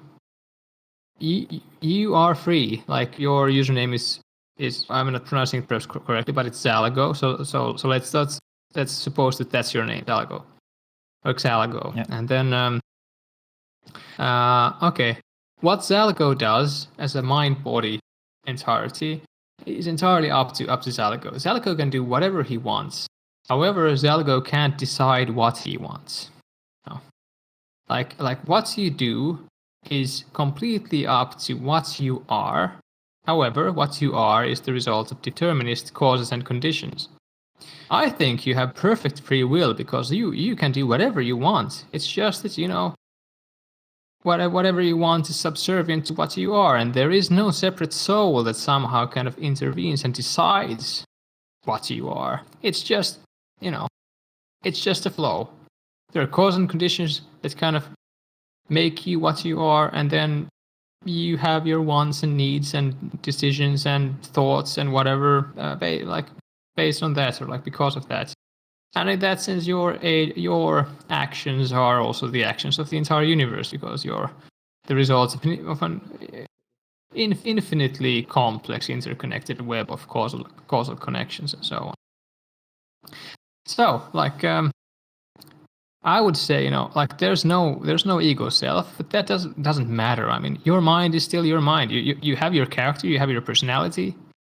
It's just that there's no you. I mean, it's like, instead of there being like your mind being like an orchestra and there being like a conductor, it's just an orchestra. And no one in the orchestra is running the show. They're just playing. What you feel like is your consciousness is just a space. There's no one that is the space. You aren't the space. There's no one in the space that's running the show. It's just a space. And in the space there are voices and they communicate and the voices listen to each other. But none of them are you. Someone can wear the ego hat for a while, like saying, like using the concept of, I, that, I am now doing X, or like I hate this. But that's just a part of your mind that's having the, as part of your mind processing that part of your mind processing that thought and kind of processing that whole, agenda. It's utilizing the concept of me. Me and I, they're just kind of, from the Buddhist perspective, let's say, they're just, what's the word? not factors, but this, what an x is in algebra, for example. They're just, those variable. Yeah, it's just a variable in the processing of your mind. And one part of your mind sometimes happens to use that concept of me or I as a variable in its kind of its output. And that whole variable, that whole concept has a huge misunderstanding linked to it, which is very understandable from an evolutionary standpoint, and probably a result of our kind of complicated cerebral structure and so on. But anyway, it's just a concept. But nevertheless, even though there's no monolithic you there that's running the show, there's no single thing that's kind of on top of everything and decides everything. It's still your mind. I mean, your mind is still running the show. But it's more like a democracy than a dictatorship. So you take this idea and then couple that with the idea that you're free to do what you want. What your actions are subservient to what your organism is like at any moment in time. However, your organism is just the result of causes and conditions that are external to your organism. So in that sense, they are determinist. I am what we would call in philosophy a compatibilist. So I believe that determinism and free will are compatible, because I think there can be no stronger free will than that our actions are the result of what we are. If they wouldn't be the result of what we are, they would be random, which would just suck. It's not free will if it's random. Or they would come from some kind of magical dualist sphere, like some soul kind of thing that is like not a part of the organism somehow, not a part of the body and the mind, but somehow kind of, over it and so on. That's just super problematic. So I would say this is the best free will we can have. So let's just accept it's free will and get on with it, I guess. So yeah, again, it's from what you said, like my takeaway is it's a matter of perspective, actually. So yeah, but if I'm living inside my body, for example, then there is free will. I think I can make decisions on my own. So, and that makes totally sense also for me. And ultimately, of course, there is no free will because everything is one and unfolding. So from the ultimate perspective, it's just happening. Yeah, it's just what's called suchness or tathata. It's just suchness, just unfolds back. Yeah. Any other questions before we have a break? Because I really need to stretch. The second question, maybe you can elaborate on. Oh yeah, sure, sure, yeah. Thank you. That's fine. I can do that. Okay. So, do you want to hear what happened? Yes, please.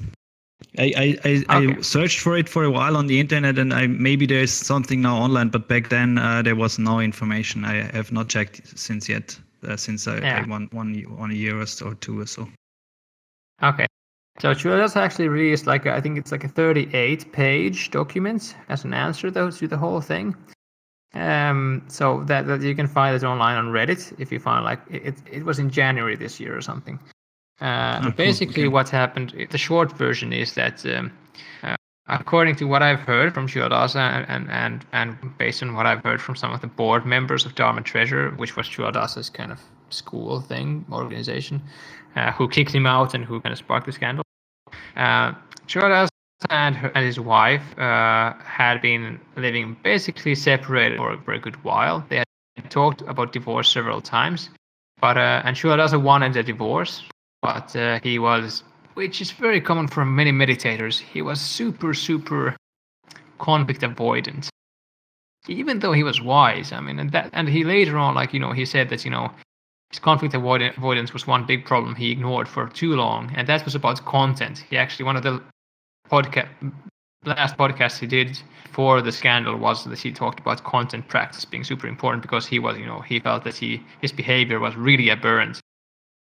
Because he didn't understand himself. Anyway, it was really conflict avoidance, so he didn't bring up the idea of divorce. However, they were separated, and Nancy, his wife, wanted to live in Canada, and Chuadasa wanted to stay in Arizona. And Nancy spent most of her time in Canada.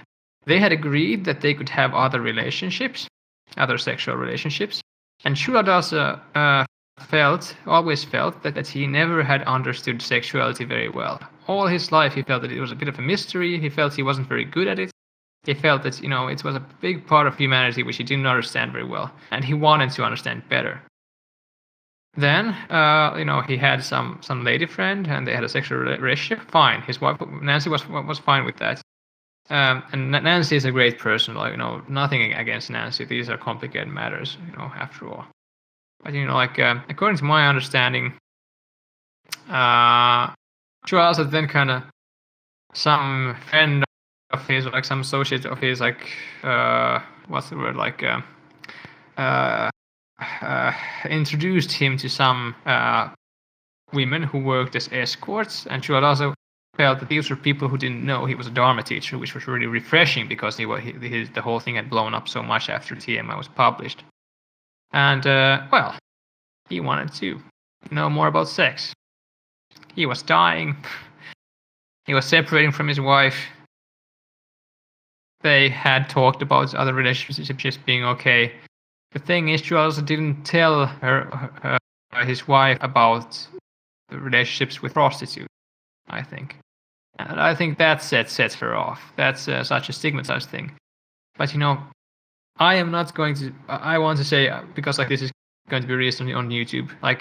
I don't know for sure what happened, and this is not my final take. But my understanding of it was that Chuad wanted to learn more about sex, and I think he was pretty explicit about that. He was a dying man suffering from lung cancer, which was in remission for a while, or was getting better, but who later on got brain cancer, and he knew he was dying pretty soon. And I just find that quite, let's say, a very human thing to do, especially and I understand Chuada's anger also after the scandal, because prostitutes are the most okay, and people might disagree. Sorry if they disagree, but I find that they are maybe the most ethical people he could have relationships with at that point, because students, hell no. Other people, well, he was old and dying. So maybe he, didn't have a chance to have relationships with so attractive and so knowledgeable women who were so knowledgeable about sex and could teach him about things and were understanding about his insecurities and whatever. Prostitutes are super understanding. That's their job. So my take is that, he wanted a safe way to learn about that stuff before he died, because he felt it was an important part of humanity, and he had discounted it for too long. And then he didn't tell his wife. He spent money on it. He didn't tell his wife. Bad things, for sure. And his wife, understandably, when she found out that he had, had relationships with, over maybe 5 years, there were 10 women, but not at the same time, but over 5 years, she got angry and told the board, asked them what they thought about it or something, I guess. And the board was just, what the hell's happening? Charles should be an arahant or whatever, which he never said he was, fully enlightened or anything. And then, the whole thing blew up. And Chuadasa, who I'm not sure if he suffered from some form of early kind of, he was a bit forgetful at that time already, also in our meetings. So it might be that, I don't know, he maybe wasn't the best communicator at that point anymore because of old age and whatever. And couldn't diffuse it. No one could diffuse it. Blew up. And I think that's what happened, pretty much. So that's my take, Now he's dead. Yeah, thank you. Yeah. It's sad. But for me, personally, I'm the way you said it makes total sense to me. So I would also go with that. Just, I would just wanted to hear it from someone who had even contact with him. So that's it was really insightful. Thank you. Okay, cool. Thanks. And it's just the good thing about death. The wonderful thing about death is that, now most likely people will forget about the scandal and understand that, I can say Chuadasa was a very wise human being. I mean, he wasn't perfect by any means. He was often a bit grumpy and stuff, whatever. But he wasn't perfect, but he was super wise, and he was a great Dharma teacher. And he did, like, TMI is a wonderful condensation of a lot of different insights from many traditions, and it's a great, great meditation manual. So now perhaps people will more remember him for, all the good stuff he did and how super good he was at what he did and how much it affected people in a positive way, instead of a possibly hugely misunderstood scandal late in life for a dying man. Yeah. I hope so too, and I also found the book really, really good actually. So, yeah, that's why I said like the teachings were really good. So I think for that, his life, for me personally, it's not a matter of if his teachings are good or not, especially in regards to meditation. Yeah, it condenses. It really is a condensation of material from different places, which Chuala has made into a remarkably understandable format. TMI isn't perfect, by the way. I mean, it has flaws, but again, like, it's the best meditation manual out there for beginners, for intermediate students, especially. It's a great achievement, and that's. But hey, maybe now we could take a break. I hope people are still interested to come back. I think the second part is probably going to be the most interesting.